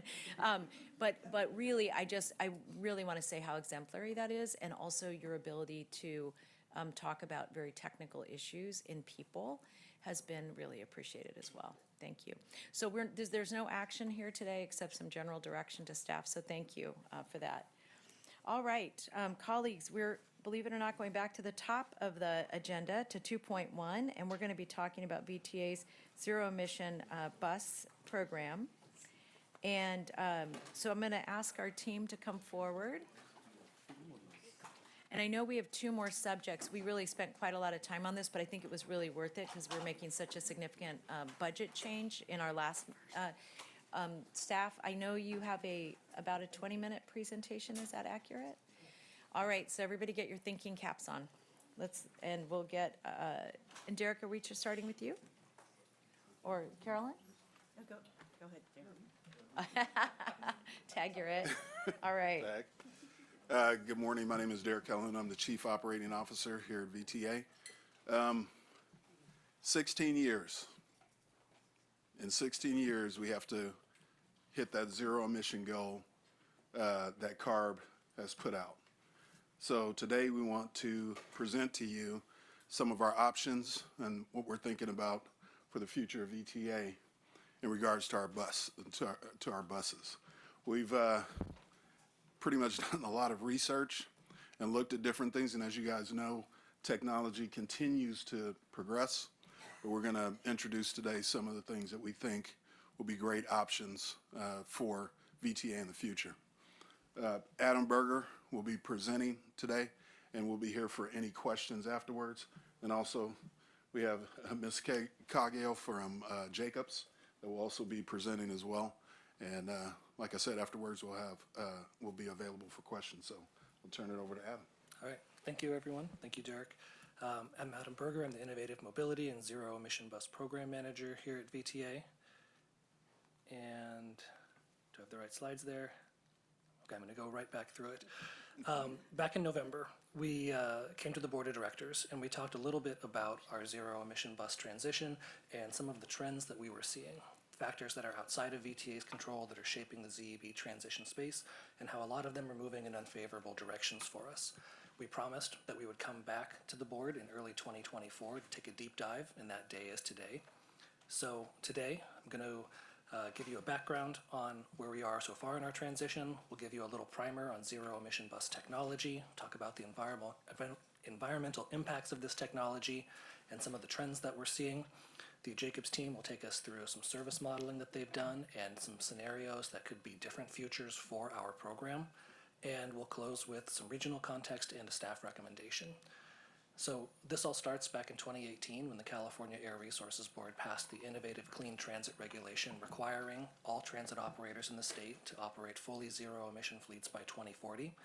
That regulation identified battery electric buses and hydrogen fuel cell buses as our two options, and it set purchasing targets. So starting in 2023, 25% of any bus order that we made needed to be zero emission, and that escalates to 50% in 26 and 100% in 2029.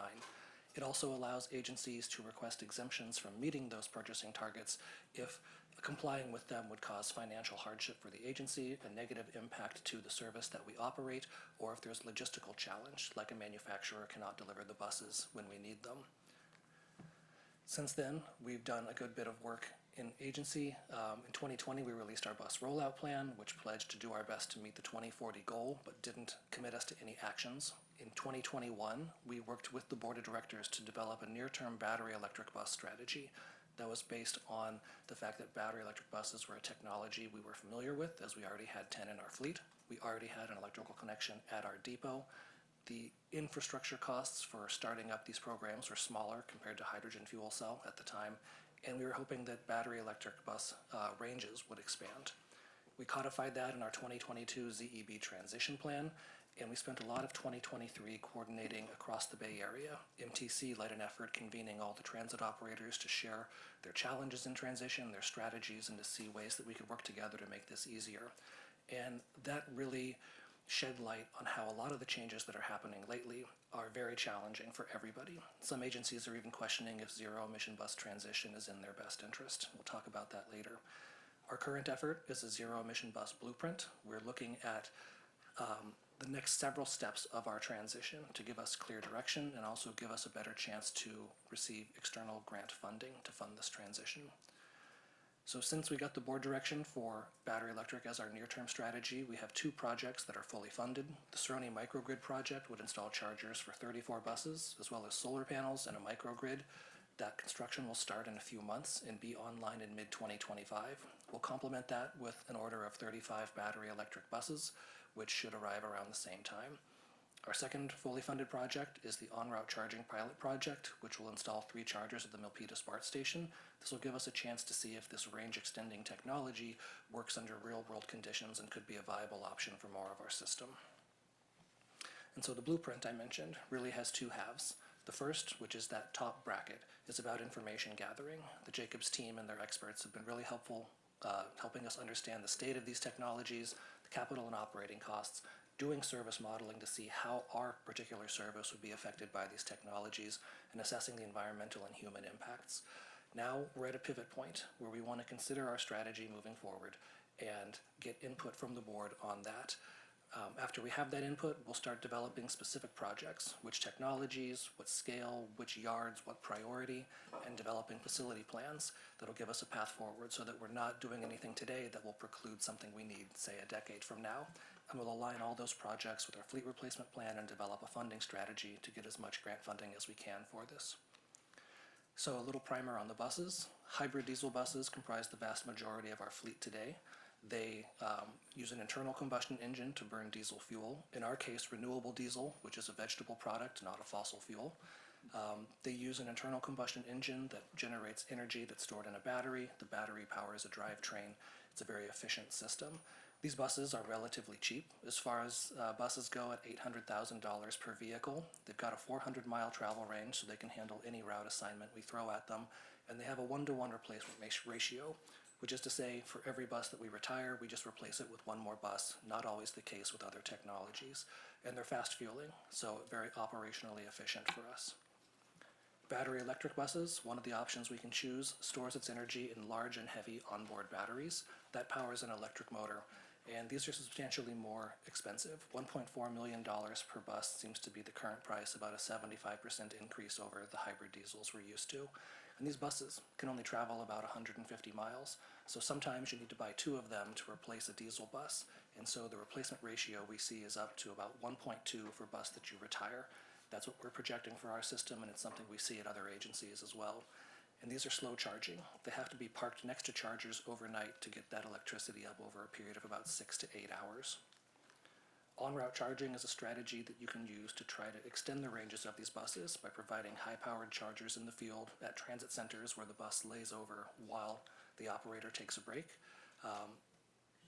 That allows you to have essentially unlimited travel range in theory as long as all of your infrastructure is working correctly. And with that, you can get to a 1-to-1 replacement ratio, but these still also require slow charging at depots overnight with lots of infrastructure. And the last technology we can consider is hydrogen fuel cell bus. These use compressed hydrogen on board that gets converted into electricity with the help of a fuel cell. That chemical reaction has the byproduct of heat and water, which comes out of the tailpipe as non-harmful water vapor. These are also expensive at $1.4 million per bus, but they have a travel range of about 300 miles, so we can replace 1 hybrid diesel with 1 hydrogen bus and not have to increase the fleet size. And fueling is very similar to diesel in that it's pretty quick with the bus visiting a fueling station overnight. We also have to think about infrastructure, as both of these technologies require it. Our initial battery electric buses were on the small scale side with one charger per bus, but now that we're moving into larger scale transition, the model of one single large charger that distributes its power over many dispensers and is applied through these overhead gantry style structures is probably the best fit. It's more expensive, but it's also more space efficient for storing the buses. For hydrogen, we need two components. There's the fueling station itself, but we also have to do building retrofits. Hydrogen is flammable. It can be dangerous if it builds up in indoor spaces, so we have to design our buildings to allow it to vent and also to put in hydrogen detection systems for safety. And one thing to remember here is that both of these technologies, though they have no harmful emissions coming out of the vehicle, are only as green as the energy sources that they're using. So for our electric buses, it would be whichever level of renewable blend we're buying from PG&E. And for the hydrogen buses, it comes down to which type of hydrogen we are procuring. The first two you see there, black hydrogen and gray hydrogen, made from coal and natural gas respectively, are very intensive in terms of their carbon emissions, but they comprise 99% of the carbon or the hydrogen available in California, or in the state or country. In California, about 95% of that is gray hydrogen. These other technologies comprise about 1% of the total hydrogen available. They use carbon capture and more renewable sources of energy for generating their hydrogen, but where we would really want to be is with green hydrogen. That's truly renewable, but that currently is less than 1/10 of 1% of the market. There are a lot of investments being made in renewable hydrogen. The Biden administration has contributed $1.2 billion to developing hubs, one of which would be in California in the Bay Area. So I want to talk about different bus technologies. Within the realm of diesel bus operations, there are quite a range of outcomes. Conventional diesel buses, like the ones that I boarded in the mid-90s when I started riding VTA, had the big plume of exhaust out the back of the bus. Not very efficient, not very clean. Since then, we've come a really long way. Hybrid diesel bus technology is much more efficient. It uses regenerative braking. We even have exhaust filters on the bus that capture a lot of the bad stuff before it gets out into the environment. And VTA's approach is to use renewable diesel, technically hydrolyzed vegetable oil, so that we're not reliant on fossil fuels at all. On the battery electric or the zero emission side, battery electric buses don't have any local emissions, but they do have emissions wherever your energy is sourced if it's not 100% renewable. We estimate that with our current blend, plus a little bit of energy we can get through solar panels, that we might have a 40% non-renewable component in the near term, hopefully make that smaller in the long term. For hydrogen fuel cell, it really depends on your source of energy. For gray hydrogen, purely fossil fuel using lots of impacts. If we can get to green hydrogen, we could have a great scenario of no impacts on either end.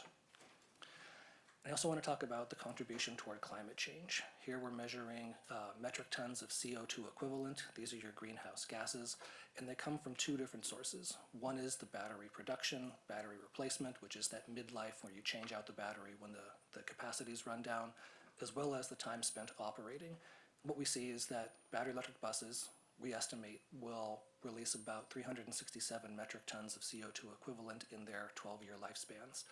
Compared to hydrogen, that's a little less than gray hydrogen, or a lot less, but substantially more than green hydrogen operations. Compare that to about 900 metric tons for a hybrid diesel bus in its lifetime.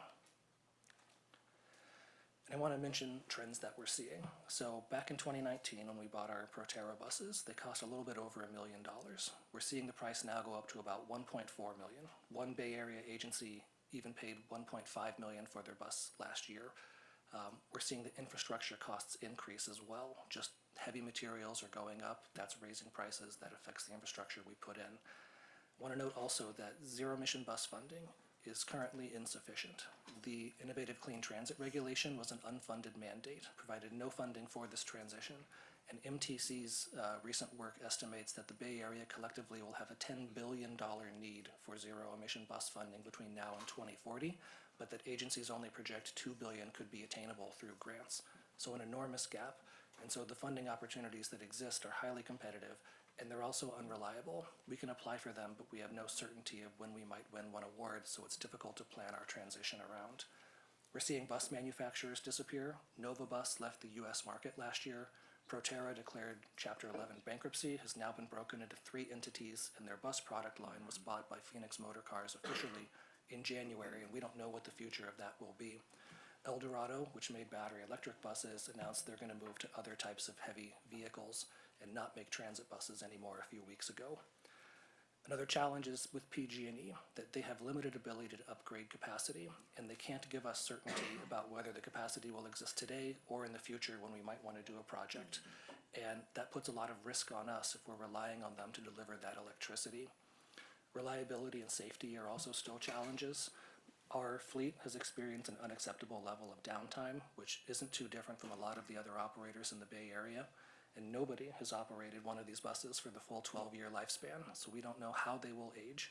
Safety's been a challenge. We, of course, had a fire on one of our buses, but we're not the only agency, and both hydrogen and battery electric buses have experienced some challenges here. Want to touch also on the funding. This is really an enormous challenge. There are a few places that we would look for funding for this. FTA's Low-No Bus and Bus Facilities Grant Program is the single best source for this, but it's highly competitive. Last year, $8.8 billion of request was submitted, but only $1.7 billion was given out. $1.5 billion is being given out this year, and I'd expect the competition to be even greater, making our chances of getting those funds less than 20%. We're going to go after an EPA climate pollution reduction grant. It's a large pot of money, but also the competition will be really strong, and I wouldn't expect that we'll have a good chance of getting that either, even though we have an excellent application. California Energy Commission is another source for funding. We won a grant from them in 2021 to fund our Cerrone microgrid project, and so as long as we're using that, we're ineligible to apply for others. And the state of California made $1.1 billion available for fiscal years 24 and 25 in their zero emission transit capital program. Those funds were also eligible for operators facing operating budget challenges to use to fill in their gaps, and MTC directed the Bay Area's share of funds to that. So money we lost out on, but that went to an urgent cause. So with that, I'll turn it over to Jacobs here to take us through some of the modeling work. Okay, thanks, Adam. So in order to inform the technology strategy evaluation and then eventually decisions that are made for the blueprint, Jacobs and our team conducted a very detailed VTA service-specific evaluation and modeling effort. So we did that both for battery electric buses and for hydrogen fuel cell buses. I'm not going to go into all the results in detail, but on this slide, I just wanted to give you a general idea for the things we looked at and the different sort of variables that we modeled. So for the initial model, we looked at over, I think, 70 permutations. We were very specific to the service coming out of each of the 3 depots. And we looked at variations in the battery capacity. So, for example, we looked at 450 kilowatt-hour batteries, 550 kilowatt-hour batteries, and 650 size batteries. We looked at variations in the seasons and temperature. So, looking at how the temperature affects efficiency in the winter and the summer and the fall. We looked at battery degradation over time. So, what efficiency and capacity you got at the beginning of the battery life versus the end of battery life. And our assumption was that at year 6 of the battery, it was degraded by 20%, and we considered that end of life. We also looked at options for en route charging, options for the different bus types. So VTA runs 30-foot buses, 60-foot buses, and 40-foot buses. So, we looked at the different bus types and which service they're being used on now, and how those different bus types affect the efficiency. And we also looked at a potential impact of auxiliary heaters to offset the HVAC loads of the bus. The output of this detailed evaluation, actually one other thing, we looked at sort of link-by-link analysis for the specific service. So for each of the bus blocks, we looked at the impacts of passenger loading, the speed of the bus itself, and the elevation profile of the routes. So all of that went into the results, which, the main outputs of the results included sort of how many buses we're going to need to run the service, and if there's more, and if so, what increases there might be in service hours and service miles, whether or not blocks need to be modified with the new technologies, and then also a power profile over the course of the day. So we looked at sort of at each depot and en route charging location, what peak power needs will be and what power needs over time will be. So this is what you're looking at on the screen is sort of a sample output. One on the left is a depot-only charging scenario, and one on the right is a similar scenario, but with en route charging added in. And I think we probably should move to the next slide, but I'm happy to answer any additional questions on that.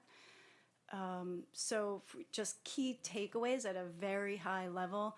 When looking at sort of the most conservative modeling approach, so this would be in the coldest weather scenario at the end of the battery life, and with a very reasonable assumption for battery size, so a 650 kilowatt hour battery is something that is readily available on the market and cost effective. So yes, there are larger batteries available, but for our planning purposes, we felt like it would be conservative to use a smaller battery size. So bottom line for, battery electric buses, they are compatible with VTA service, but you would either need additional buses, so in this case, 76 additional buses system-wide, or layering in en route charging.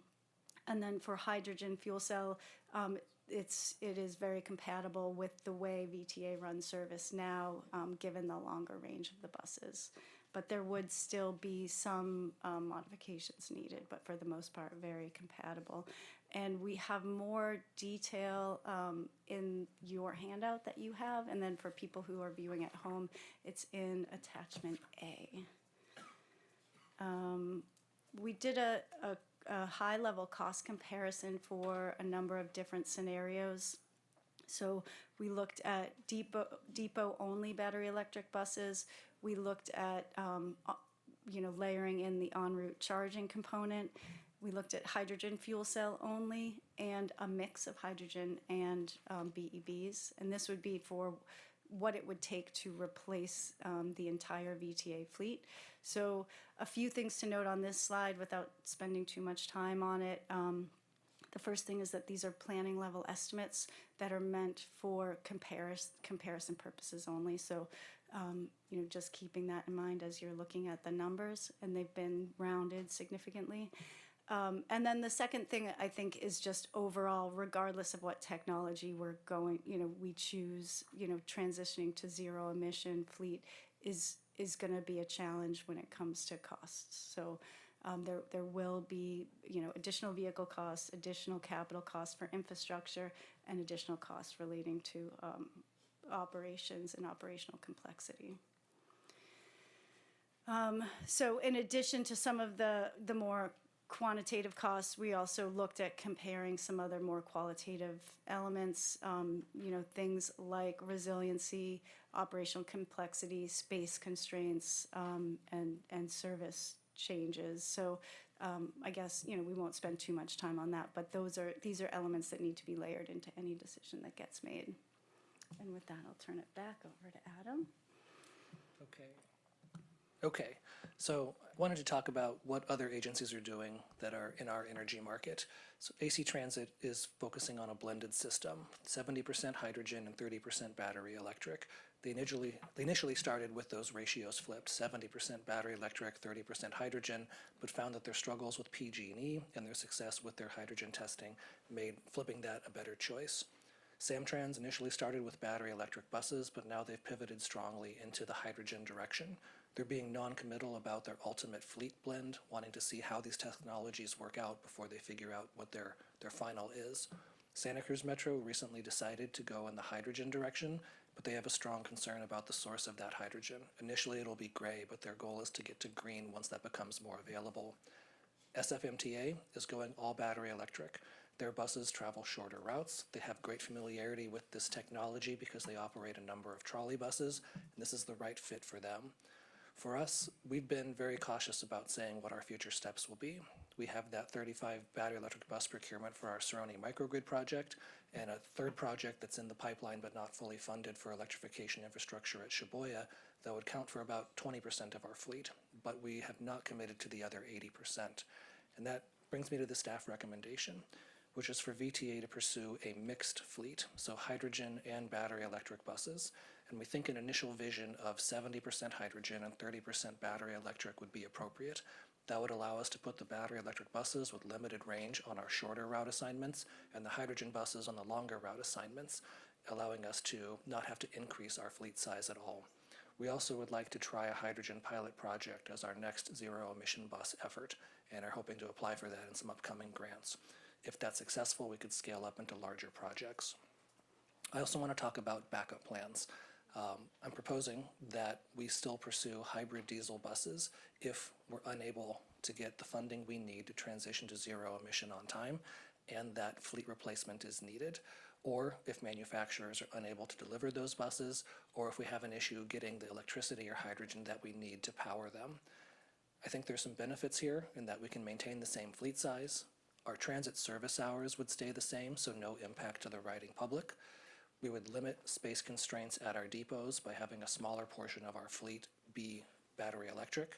This would give us greater resiliency. If we lose access to any fuel source, we would still be able to roll out some portion of our service, and we'd have better ability to meet emergency response needs throughout the state. This would give us a pathway to the greenest zero emission option, which would be green hydrogen powered hydrogen fuel cell buses. And by getting expertise in both of these areas, we'd be able to pivot over time if technologies or costs evolve. But there are some concerns here as well. For one, gray hydrogen is the only hydrogen available to us in the near term. And because this market is small, there's potential for cost volatility as many more agencies get interested in hydrogen as well. There's also currently only one Buy America compliant hydrogen bus manufacturer, which is New Flyer. And there's a potential here, if we're operating diesel technology, battery electric, and hydrogen all within the same depot, that there could be some space constraints. We don't know if this will be an issue yet. In future work that we do, we'll see just to the extent this might be a problem. So I want to talk a little bit about the age of our current fleet and why I think that backup plan is important. So fast forward a few months to summer 2024, the 92 hybrid diesel buses that we've just acquired will be in our service. And then fast forward again to summer 2025, 1 year later, when we have those new 35 battery electric buses in our fleet. That'll be great, but it means that we will have about 163 buses that will need to be replaced in the next few years. And to do that, we're going to have zero emission bus infrastructure in place that we would have to start building now or at least in the next few years. And that's going to be reliant upon us getting these grant funds, which are uncertain. So we will try our best to make these new vehicle replacements be zero emission, but at some point our ambitions here run into the financial reality of funding limitations. So that's why we're proposing this as a backup plan. So to close here, we're looking for board input about what we've presented today. We're happy to answer any questions, and we will do some future work after hearing what your priorities are. And I'll leave it here on the staff recommendation. So with that, happy to take any questions.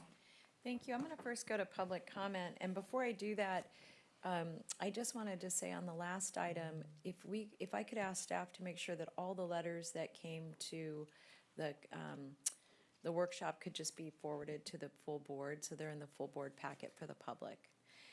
So on this item, I'm going to ask, do we have speakers online as well? There are no speakers online. Thank you. I'm going to invite up Harry and Edward to make comments on this item, and each speaker gets 2 minutes.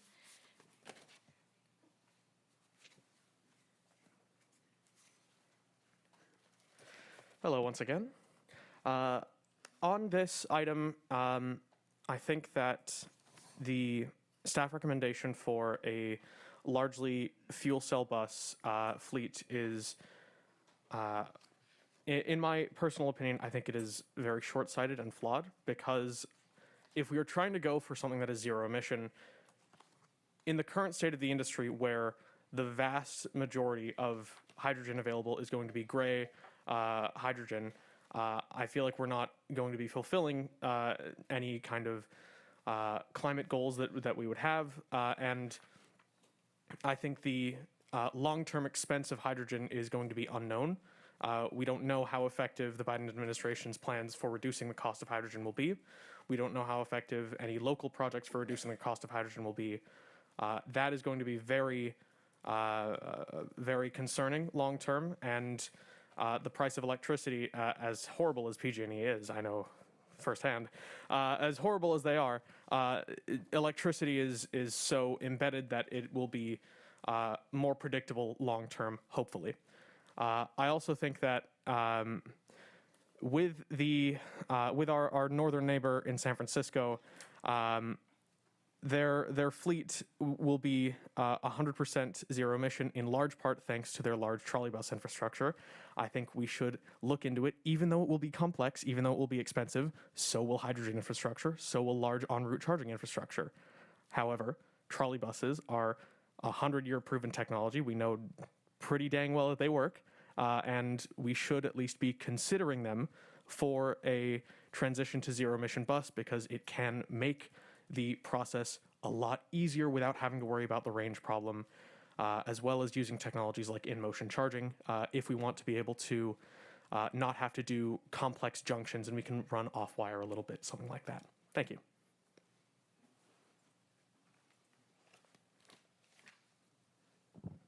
Good morning, thank you. Appreciate the depth and analysis that's been done, and I greatly appreciate that.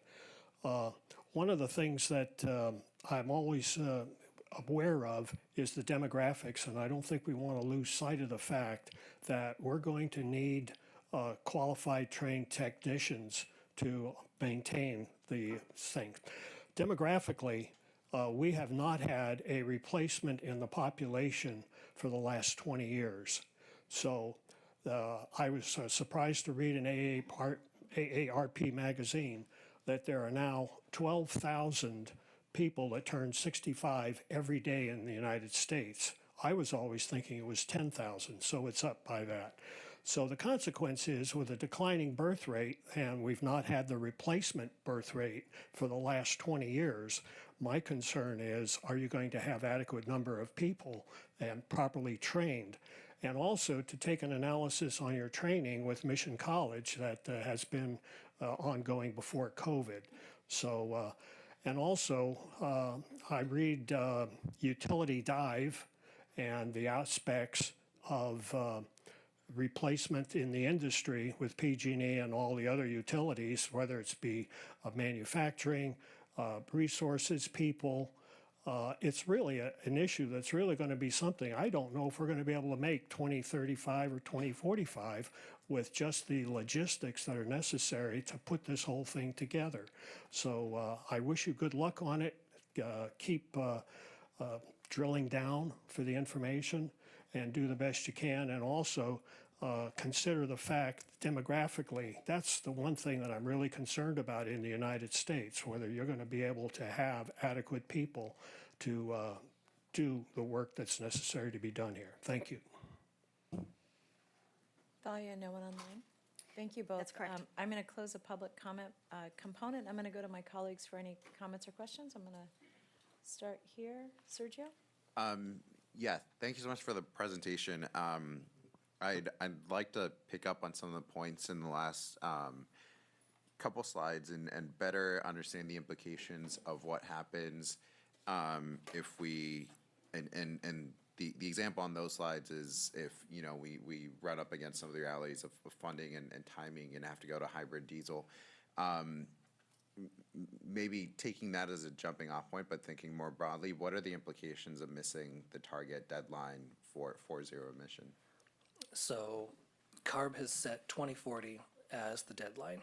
There is no actual penalty that comes with that that's been set to date. There's speculation among those of us thinking about this that the first agency to try to defy it may be met with some harsh penalties. They are doing their best to transform how all emissions in the state work, and giving up any ground creates a precedent that they're open to giving up ground elsewhere. So No official penalty, but there may be one. And so maybe diving more specifically into that example, would we, could we run the risk of going to a situation where, because it's more economical in the short term, we buy these hybrid diesel buses, but then we're spending more in the long term because by the time that we can transition over to other zero emission vehicles, that may not be the full life of the vehicle. So just trying to play out that scenario, could that end up costing more in the long term?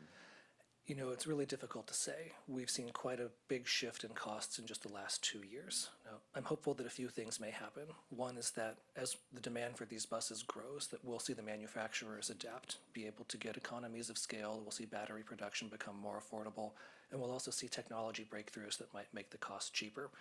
I'm also hopeful that on the funding side, there'll be recognition that state and federal sources, if they're going to want us to do this transition, need to provide the money to make it possible, so that the financial challenges that we presented today might be lessened in the future. Our federal outlook only goes to 2025, and the state grants we talked about are generally on an annual basis. So by sounding the alarm with this, I hope there's a response on the funding side. And I'm sure our government affairs team is working on this already, but I'd be really interested in hearing more in the future about how we're integrating that with our advocacy strategy to really push for funding, which I think could make the difference on this. Did you have a?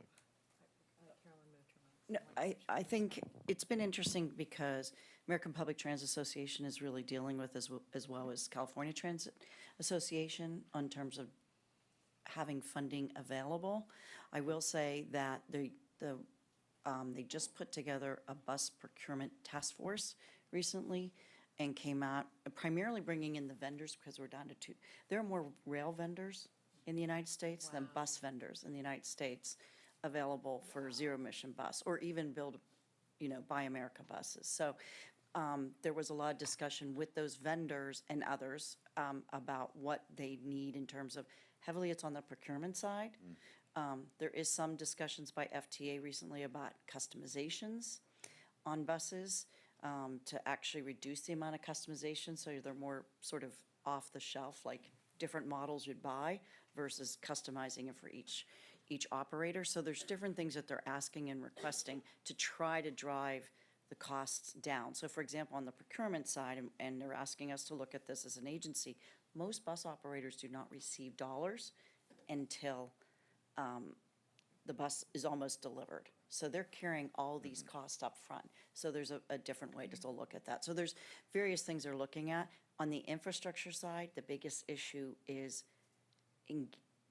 how engaged is your utility companies. And with PG&E, so focus on other areas, I think that's it. And there's no funding, there's no stable funding right now for zero emission buses at this point, and that's the biggest issue. So advocacy is trying to deal with some issue around that stability. We can't count that there's going to be dollars. We're competing every year on some small project.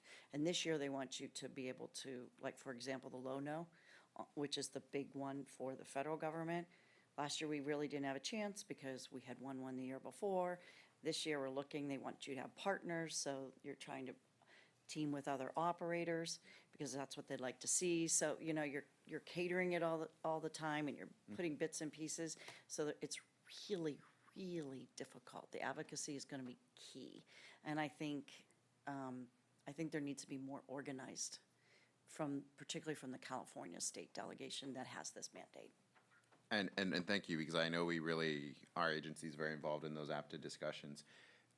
Just at a very high level, without going too far into this, but do we have the ability as an agency to change our practices on the procurement side, or are we bound by something else? Yeah, Greg, do you want to, Greg was at the conference with me the other day where we had the most recent, we actually had the. Repeat the question? Yeah, just do we have, thinking about some of the issues with procurement and how that poses a challenge for zero emission technology, do we have the ability to change our practices as an agency to deal with some of that?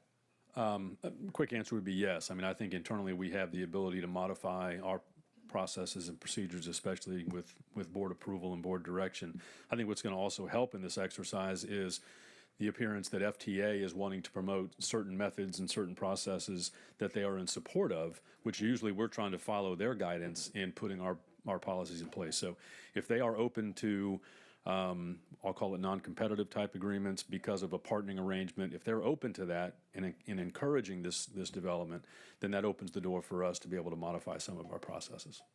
I think that's worth keeping on the table and playing out some of the pros and cons of this as we move forward. And every other agency in the region statewide is going to be trying to get to the same place. I mean, I think we can think of how we can really be competitive. I could keep going with questions, but I'll give my colleagues a chance, but appreciate the presentation very much. Thank you, and I'm going to look to your colleagues. I'm going to start this way and see if I see anybody. No, Suds, and then Rosemary. Oh, and Pat. Thank you very much. As you know, I'm very eager to decarbonize. One of the questions I had was, you said that at Cerrone, when we're charging, it's about 6 to 8 hours to charge. We're creating a microgrid there. But then with the en-route charging, we're able to extend the time. But what's the dwell time of buses? Because it seems like it should not take 6 to 8 hours. And is that because you're trickle charging because you don't have, the feeder size is limited? In which case, can we install a big battery system there to basically handle the quicker charge so that we don't have the replace, what is it, 1.2 X replacement? And then one thing that I didn't see in your presentations was the, say, 12-year total cost of ownership. You know, the fuel costs for hydrogen versus the fuel costs for electricity. And then the repair costs, because I hear electric vehicles are typically 30% less repair costs because there's fewer parts. And then one of the major problems that I see with our current pilot of electric vehicles is the durability of the buses. The manufacturer we used just didn't know how much abuse they'd suffer on our roads. And so I want to make sure that any procurement we do takes care of using a very, very seasoned company that knows how to make buses that can take the abuse. And then, you know, every agency is now required to go decarbonize to basically get these. But so there's a huge competition. And if there's only 2 manufacturers, how is that just drive the price higher, or is that delay the time that we can get them, or is it we won't be able to meet our California goals? And then finally, you know, we're buying these hybrid electric, diesel hybrid buses, and they're durable. They can withstand the abuse on the roads. Is there any way to retrofit those with a, because the drivetrain is actually electric. So if you could actually add a battery to that or a fuel cell to that, could you then repurpose our hybrid buses? Thank you. I counted 5 questions there. I'll try to go through them. Your question or your assumption about the long charging time at the depots is because it's trickle charging. That's partly because we have an energy capacity cap at the yard that we'll be mindful to stay under. And if we have a 6 to 8 hour fueling window or charging window overnight, we'll want to use that as efficiently as possible to maximize when we're drawing from the grid when the cost of electricity is the lowest. And the microgrid can help us manage those costs by taking in energy when it's cheaper and then expending it when it's convenient for us. The on-route charger. The microgrid, you mean is a local battery? It's a large backup battery, yes. When the on-route chargers, those have a much higher level of electricity that goes into the bus, about 3 or 4 times that of what happens at the depot. So when the bus pauses at the end of the route and the operator takes a break, usually 15 minutes or more, that is time for the bus to recharge. And at that power level, about 1 minute of charging is equal to 3 miles of bus range. So a 15-minute break gives you 45 miles. The longest route in our system right now is 26 miles. So it would be enough to cover that. Of course, a bus that's late, got a shorter turnaround, is going to have less charging time, so it becomes a factor to manage. You talked about the 12-year ownership cost. That's on this slide, but the label is covered up by the picture of me. That far right column is the annual fuel and maintenance cost, and it's also shown on the front page of your attachment A, the big placemat here, of how we estimate those for each of the service types. So somewhat comparable, we're rounding to the 5 million here to show that there's room for changes in electrical cost, room for changes in hydrogen cost. It's difficult to have a firm estimate for some of these at this point because we have limited data points. You asked about bus durability. Derek, do you want to take that one? Yeah, sure. So as most of you know, I came from AC Transit before I was here. The one thing we wanted to do from the beginning was to test durability, but also test the length of the coaches. So we did the 5x5 study where we looked at pretty much all bus types, especially fuel cell and battery electric. As you may know, in the East Bay, there's hills, there's potholes all over the place. So we were able to test that to see what really worked for us. Using New Flyer and using Gillick and being able to see what actually really would work for us. So to answer your question about durability and making sure that we get the right vendor in the future, we're going to make sure that we look at that in detail. And then the other thing that we're doing, we're involved in more consortiums where we're talking more to our partners and people that, agencies that are very similar to us, so that in the future that we make those correct decisions.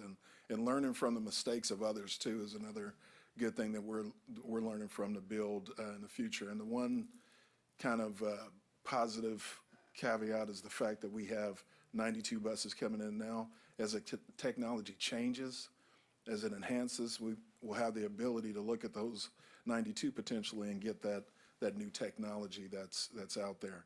And I understand the fact that we are going to be in real competition.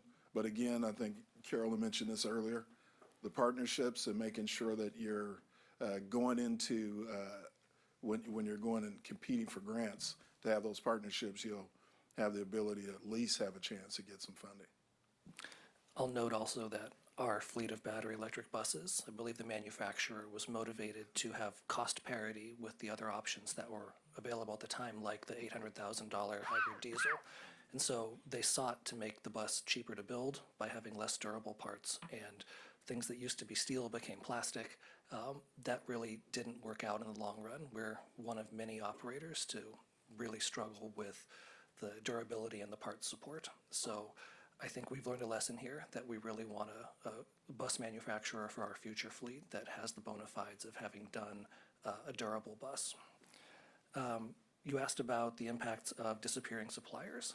I think there is a supply and demand effect here. More and more agencies need these buses. There's only 2 of them, maybe a third, as the Chinese giant BYD has rebranded an American subsidiary called RIDE that they're saying is now Buy America compliant.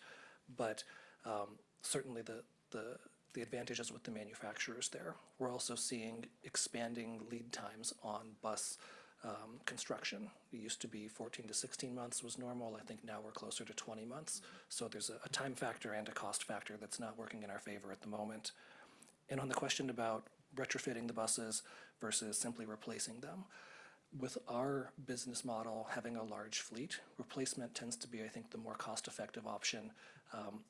We can, I guess, consider replacing the engines, but that's less cost-effective for the kind of load we put on our buses. Did you want to add in? Yeah, no, I was going to ask Derek to address some of that. Just, for example, we use a lot of Gillig. Our hybrids are Gillig. Gillig also provides BEB bus. They had orders lined up before they even had it approved, safety certified.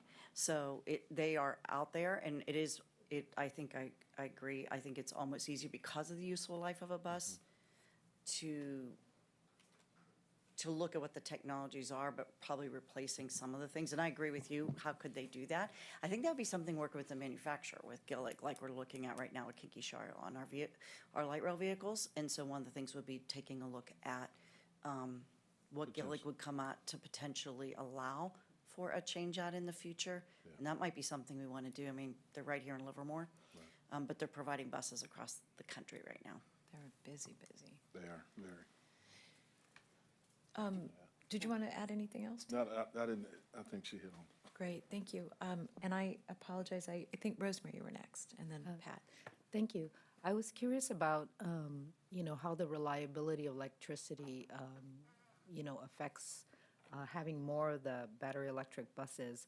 As we electrify so much more, including, downtown and what have you, I'm just wondering, are there opportunities to do partnerships?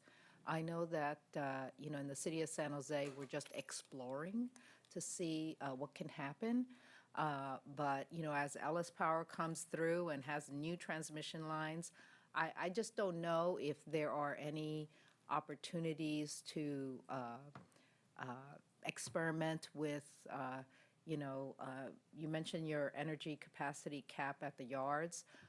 Is there a way of being able to, sort of think about that ahead of anything that, needs to be decided? Because I think that eventually we'll get to a time where there will be more electrical potential. So I'm just sort of thinking way down the line as opposed to, in the next few years, because I think that the infrastructure just takes a long time. I mean, we talked about the 20-year with the previous item.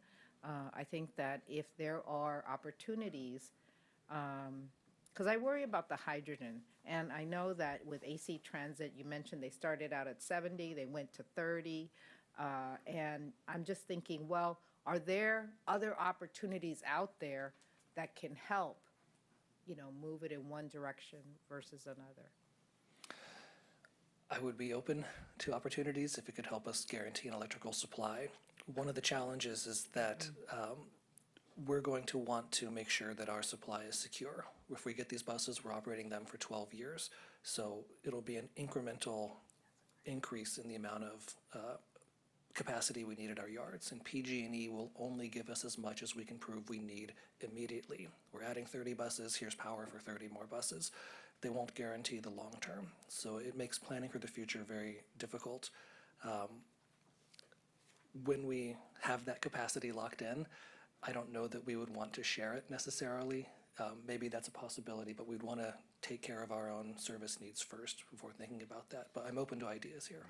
And then keep in mind too, this isn't just about buses.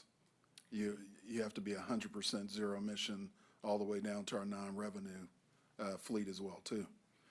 So we're constantly having meetings with the county and GSA to talk about different opportunities that we could look at around the county to partner together, whether it's charging locations or charging facilities or different areas that we can potentially look at to try to see what we can do to partner.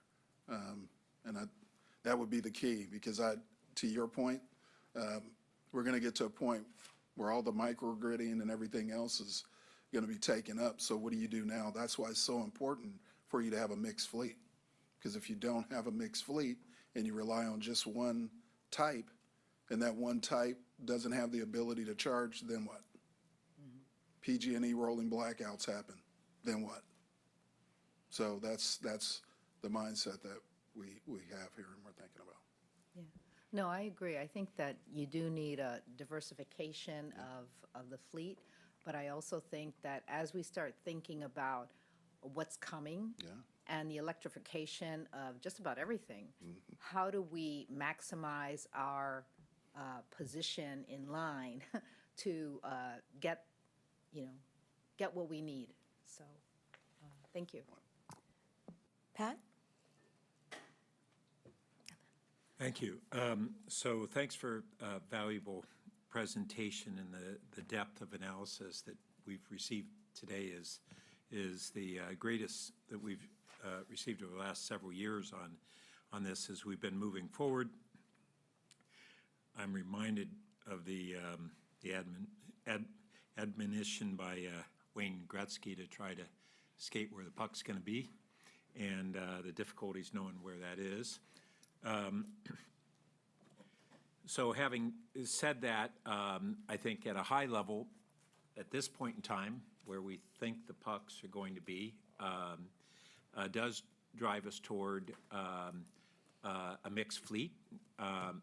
And I'm glad of this. 2 years ago, I guess it was two and a half years ago, presentation, and it was, no, hydrogen is out, it's all electric. And I said, well, wait a minute, there is a huge movement toward green hydrogen and toward hydrogen use, and this is in a transformative phase. I'm also really thinking about the dilemma that we have right now, which is a disconnect in supply and demand. Demand on the horizon, supply in the present, and that the domestic electric buses are in short supply, and the volume is still too low for those companies to have hit real reductions from cost reductions from scaling, and they are prohibitively expensive right now. I think it was just 2 months ago, we had an update, or I don't know how many months ago, at the board, where I didn't see here the cost comparison of European manufactured battery electric buses and Chinese manufactured battery electric buses. I had not realized that BYD is coming on board with what they believe is going to be a domestic partnership or entity. That could be big, because as I recall, they're like $300,000. Is that right? I'm not sure of the price in the American market. Oh, the Chinese ones, I'm saying. Chinese manufactured Yeah, buses. we've only been looking at Buy America. I'm not sure of the Oh. Chinese price. Well, that leads me to an important evaluation, that the cost difference is so drastic presently between domestically manufactured and Chinese manufactured buses that are now robust buses. Of course, in China, their electric bus fleet is massive. It is where we're aiming to be in a decade or more. And they've moved into really robust systems. And my recollection was that it's about a quarter the cost. So the question is, we're looking at pursuing only through grants.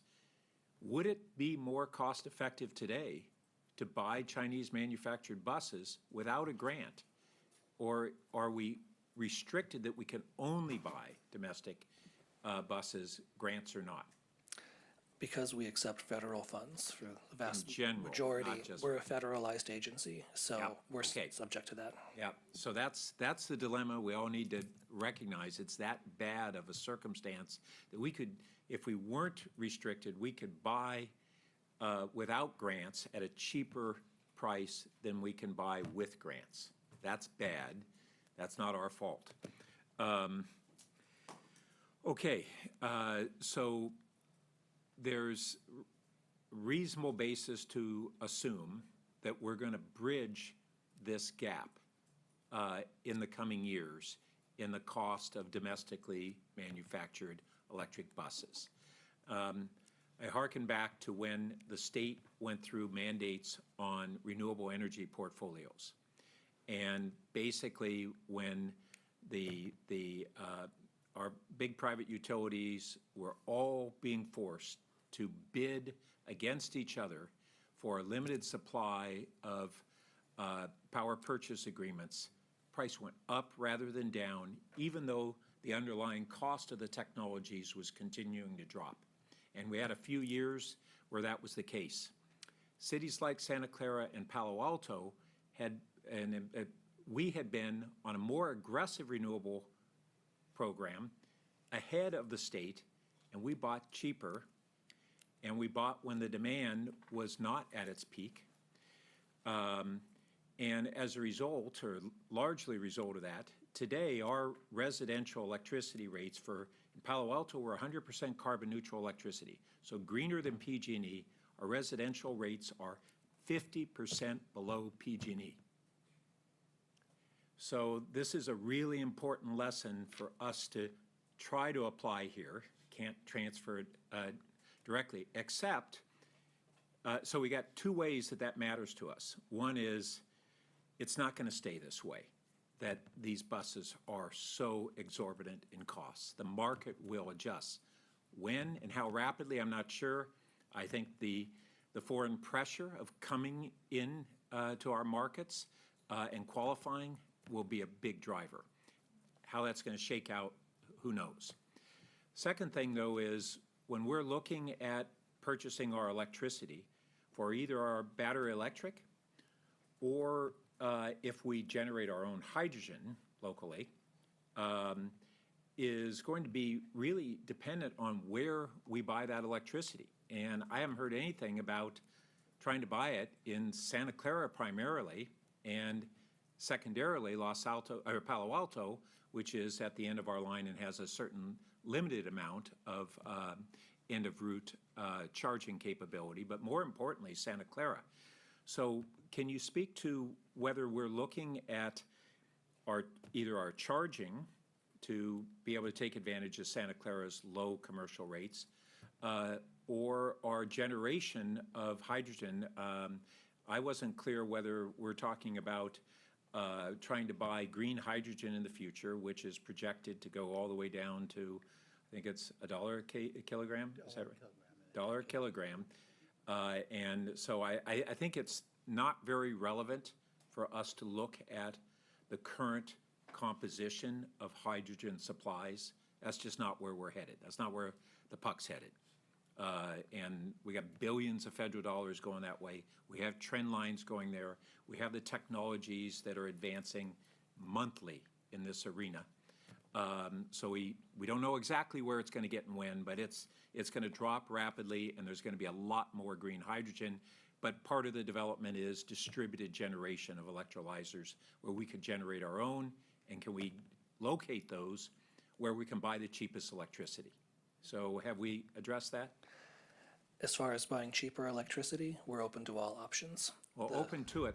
My question is, in our analysis, have we looked at that? For the projections, we just used what we thought the PG&E rate, but I'm happy to take a detour off that. Yeah, I don't know why we wouldn't be focusing. We got yards in Santa Clara. Well, I mean, I think, Pat, let me just make an observation, and I think this is something that we haven't been able to wrestle with any single agency that you and I are involved with. And I'll just use Caltrain as an example. You know, Caltrain, you know, we are changing to all electric.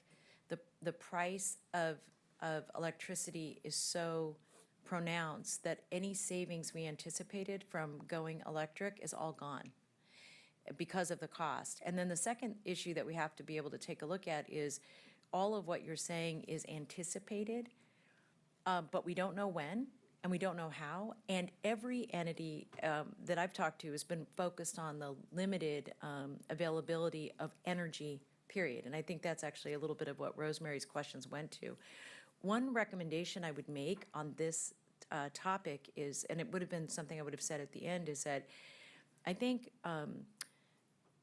the points you're raising are all points that I think require us to think about what kind of purchasing consortiums are going to be available to us, both for the actual fleets and also for energy, and how redundancy is going to be built in, because I think what we're all understanding is if the whole world goes electric, we're going to have a problem, actually.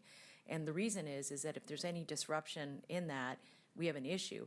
And I'll just remind my colleagues, all of our public sector entities, the city of Palo Alto, the county, and VTA are disaster service workers also. So when you think about emergencies and having to move people, everybody's eyes are going to go to to VTA and to all of our public transit agencies to be able to move people to and fro. And we, as we think about BART, Caltrain, everybody doing reach codes, I mean, we have a much bigger fish to fry. And so one question that I would like the staff maybe to have a chance to come back with, because I think everything you raised is 100% right, is that we are now having to become experts in energy where we didn't before, and we do not have a regional entity that is playing a leadership role in this at all. So we're really reliant on 3 departments at a state level to help us figure out the energy situation, which I find terrifying on a lot of different levels. So and I'm also just mindful, colleagues, that I'm going to get to everybody. We have one more issue that's really important that we get to, so I'm going to do a time check with everyone and ask if people can stay to 12:15, because the issue is something we all were bugging the staff about, and I want to make sure they get a chance to present it. But I think one of the questions we have to ask ourselves is, what are the key next steps to address the questions that you just asked? And one request that I would make of staff is that now that Senator Cortese is the new chair of the Transportation Committee, I think the whole issue about the new CARB requirements with the Bay Area should be the subject of a hearing, so that your point about all of these issues being pulled out, because it deals with federal law and federal and state mandates that are so out of our reach, but that if we can speak with one voice about the concrete changes that either need to be made in regulation or law that allow us to meet these goals, I think that's the only way we get on the other side of it. And then as a separate issue, one thing that I think you're raising that I just think is really critical is that all of our government entities need to have a deeper conversation, and I'm not sure the exact right way to do this, but about the availability of energy, period. And then connected to then how are we moving into this clean phase, because I fear that we're still all talking to, as an example, we're all talking to PG&E, not you all in Palo Alto and Santa Clara, which we're all very jealous, but we're all talking to the same entities separately instead of recognizing that. I mean, I know we're recognizing, but instead of having a mechanism for having the discussion as one entity with an energy partner and really changing that dynamic. So I would recommend that we think about a hearing, that we ask Dave formally for that to deal with this issue, because it is so significant to our budget and such an impediment to us moving forward. I'm nervous about it, very nervous. Well, it will be a challenging transition, and I agree with you that as of right now, we still have, not just us, but more broadly, gaps in that and difficult hurdles in it. What I've been seeing is that the solutions to these hurdles and barriers are coming forward rapidly, but we don't yet have that comprehensive approach. I have strong faith that the capacity for renewable energy can not only be met, but will go down in cost, and it has been and will continue to. What I'd like to do is, rather than pursue some of the other items of this today, maybe we can have a follow-up and go into greater depth offline. As well as, I want to finally say, we talk about partners. We do have, at Stanford, they have 2 different entities that are really valuable to us. One is the one that had worked with AC Transit, Jimmy Chen's group, and they are looking at a second partnership other than AC Transit going forward. And we had a preliminary meeting, and I think we really need to follow up with them to try to be that second partner, to essentially get their pro bono work for their advanced development. The second is that we don't list another transit agency that's in our county and our region, which is Marguerite. Stanford system, smaller. It is a private nonprofit that is further along on the electrification than any other transit agency in the area, and they have moved into advanced charging modeling and have a whole bunch to offer us and other agencies, and we need to really engage with them. So that's my last comment. Yeah, that's helpful. Thank you, Lynette. I think you will get the last word. Thank you. So I'm glad he brought up the Marguerite shuttles. As we can, I was going to talk about, maybe we need to revisit our model, because if we went into smaller shuttles, the cost would be less. We would be able to acquire more vehicles.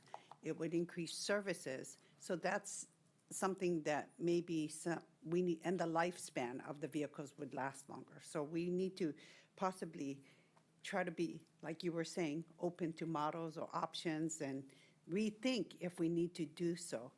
And then part of the cost that we are addressing is our new infrastructure that we have to put in. And so it was great that Pat Burt had brought that up.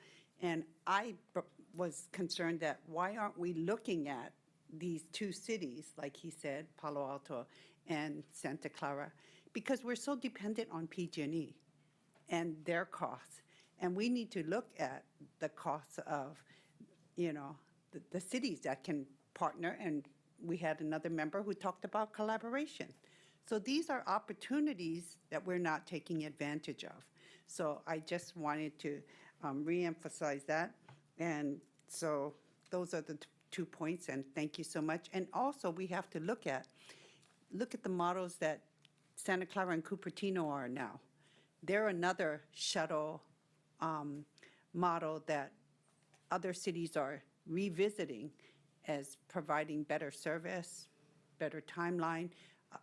Milpitas is another city. So we have all these models out there, and it doesn't only have to be the large buses that we're used to.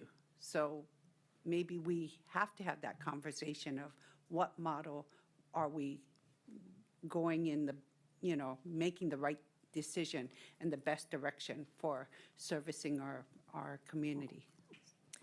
Well, I thank you, Lynette, and I want to thank my colleagues for just thoughtful questions. I do want to recommend that when this goes back to SSTP&O, and I think it should, because I do think we need a subset of the board to really dive in and understand this. I think that, I know you all are already working with Jimmy Chen from, is it Dr. Chen from Stanford? Yeah. But I think the other thing I think would be important is to maybe do a check-in with Palo Alto and Santa Clara, because I also know that Santa Clara in particular, SUDS is concerned about generation as well. And so I think making sure that can have a deeper dive into a committee and then back to a workshop would be ideal. Is that all right with everybody as a way to proceed? And then I do want to make a formal request to Senator Cortese that we ask for a hearing on this bus transition, because I think they've got to see the theme statewide. You know, this is, you know, see if he'll do something in both areas, and I'm happy to work with you on that. Yeah. Yeah, that'd be great. And Carolyn just said she'd work with the general managers. Thank you very much for all that. That really was an excellent presentation. Terrifying as it was. Good. Thank you. All right, now, we're going to now move to item 2.2, and for anybody who wants to speak on this item, I apologize, we're going to go to 1 minute, but I'd like to get staff to come forward and present the business resource implementation plan. Welcome, and we're excited about this project, and colleagues, 15 minutes. I have to leave.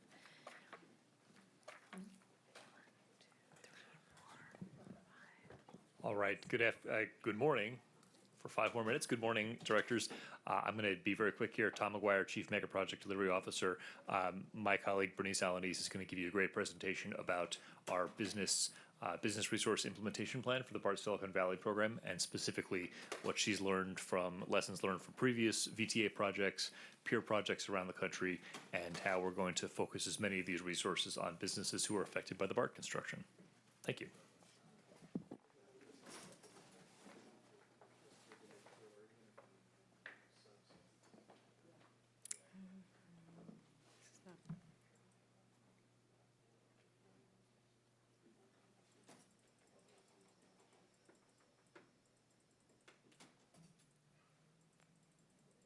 I'm waiting for our slides.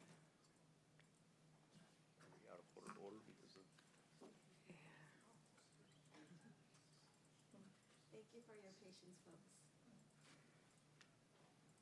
Yep, there it goes. Thank you.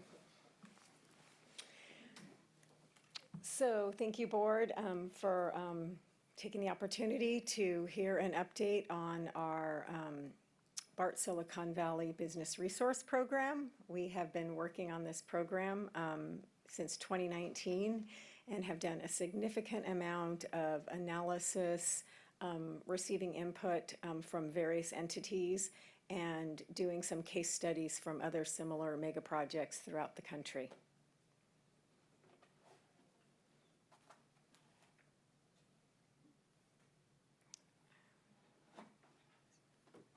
It keeps going back. Okay.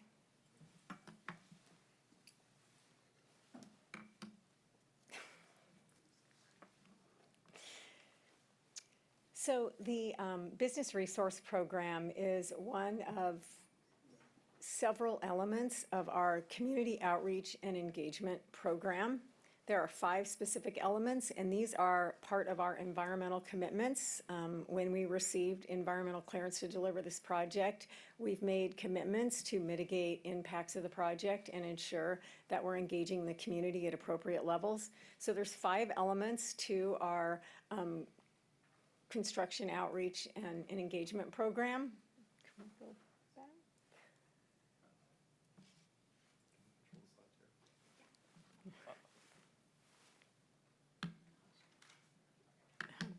The 5 elements are general outreach, and that's how we raise visibility all along the project corridor and beyond. Stakeholder engagement, it's how we build relationships with stakeholders of all levels that are either in close proximity to the project or adjacent to the project. It's about placemaking and activating the area in the project corridor. It's coordinating with other projects and the community. And then last, and what we're discussing today, is business resources, and that's providing support to businesses during construction. The Business Resource Program is to help support small businesses during major construction.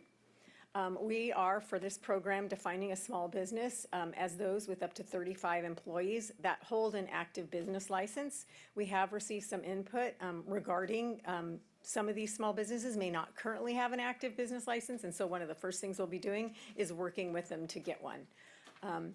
Also, just want to put out as a reminder that the innovative single bore tunneling methodology really does minimize street level impacts. So we have already, in the way we're delivering this project, proactively made efforts to reduce the impacts on the community and businesses. There are 4 elements to the Business Resource Program. The first of those is signage and wayfinding, and that's really to raise the visibility and to make sure that those passing through the area and where construction is occurring, so that they can be very aware of the businesses and to raise visibility for them. The second is the marketing element, and we are doing a program, Eat Shop Local. It really applies to all of the vendors and shops, not just those providing goods, but also those providing services. And then we have our small business resource connections and support. That's really providing technical assistance with things like helping them build a website, giving them instructional workshops, maybe on bookkeeping, how to utilize social media, how to increase general traffic to their business. And last but not least is the direct financial assistance, and we'll be going into more detail on that. The direct financial assistance, this would be a program where we provide grants. Those grants would be up to $10,000 per business. 80% of the funding dedicated for the grants and in the program would go to the direct funding, and 20% would be other elements of the Business Resource Program. Those include those other 3 areas that I just mentioned. We also have made sure that we would make the process very easy for the businesses to access the grant funding. Really, we would create criteria that's based on the impacts that the project is having, and then the businesses would basically attest to those impacts. Eligibility requirements, they need to meet the definition of that small business, as I mentioned earlier, 35 employees or less. They need to be located adjacent to or above the area where construction is occurring, and the impacts need to occur for a minimum of 2 weeks. We did lessen this amount. Originally, we went to the board back and did the presentation Last June, we talked about a month. So based on the input and feedback we received, we cut this down to 2 weeks. Program delivery and development. As I mentioned, we did a significant amount of economic analysis of the businesses in the area. We did extensive interviews. We surveyed all the small businesses. We utilized lessons learned from our Alum Rock BRT project. We worked with our community working groups, and we engaged our small business task force that we formed back in 2019. We also did extensive case studies for LA Metro, Valley Metro, and Orange County Transit Association. The chart on the right shows the level of other programs, and you can see where we are in comparison. This really does demonstrate that we're planning for basically the highest possibility of each business getting the maximum amount during the duration of the project. So we're looking at kind of, I won't say worst case scenario, but the biggest case scenario and planning the funding for that for the entire program. So as I mentioned, we have our Small Business Task Force. We've had several meetings. We did our kickoff meeting back in 2019 when we got initial input on the analysis that we'd be doing for the program. We held 2 meetings in 2021. We sort of put things on a pause because of the significant impacts of COVID. We recircled back with the task force in 2022 after doing more updated analysis once businesses had started to recover from the impacts of COVID. And that's when we went back a year later in May of 23 to give our initial plan, got that feedback, and we're here today to really present the updated plan and strategies for delivering. These are all of the organizations that are currently engaged in the Small Business Task Force. We have already got Prosperity Lab, which was a recommendation. They are set and ready to go to our next meeting, which will be the day of the board meeting. We have a meeting that morning. We are still reaching out and coordinating with Team San Jose and South Bay Labor. And we also will be working with additional groups and some of the community-based organizations on those technical services and assistance that I mentioned earlier. The Business Resource Program refinements, this was based on our presentation back in May and all the additional feedback when we did our draft plan. And so some of the changes that we made were having a more strategic implementation, the direct financial assistance and lowering the criteria for those, having communication materials so that those businesses would really know how they could participate and opt in into the program. This is our schedule. We will be going to the board in March for approval and to dedicate the funds for this program. And then we will start doing our outreach, and then in 2024 June, we will start the program with its official launch, and then the major elements of the program will be initiated with the financial assistance when the major construction occurs in the 2025 timeframe. These are the process between now and summer of 2024. We are launching a website. We really want to raise visibility for the program. We'll promote the program via pop-ups, webinars, public meetings, stakeholder meetings. We'll be going out door to door, making sure the businesses are aware of what the opportunities are and how they can basically opt in to participate in all elements of the program. We will circulate the opt-in forms that they'll fill out with just all their contact information. As I mentioned, we're having our Small Business Task Force meeting in a week. We'll be updating our community working groups who have provided a significant amount of input, and then re-engaging those community-based organizations who will be part of that other 20% that the programs will go to for them to provide that technical assistance and other programs. And then we have our business liaison team, which I will go into detail on the next slide. They are the team of VTA representatives and business owners, and they will be doing the direct outreach to that. They will basically be holding office hours at our various field offices that we have in Santa Clara and San Jose. They will be multilingual and will really be kind of that back and forth pulse with the businesses. So the next steps will be for us to have the board consider approval of the program and associated funding for it, and then the launch in summer 2024. And happy to answer any questions. Thank you. I want to just apologize to my colleagues. We've lost quorum, so we actually can't proceed. We have a quorum, okay. then nobody move, and let's, and I see the next steps, and so I'm gonna, what's that? Yeah, so what I want to do is, I know folks have to leave, but I want to see if there's any public comment on this item. And if there's none? Okay, so we'll close the public comment. I'm just going to say thank you to staff. This looks great. We'll look forward to seeing it on March 7th, and I apologize that we kept you to the end because this was so urgent for a number of us. Colleagues, we are adjourned. Thank you for your patience, and all the staff, thank you for your great work today.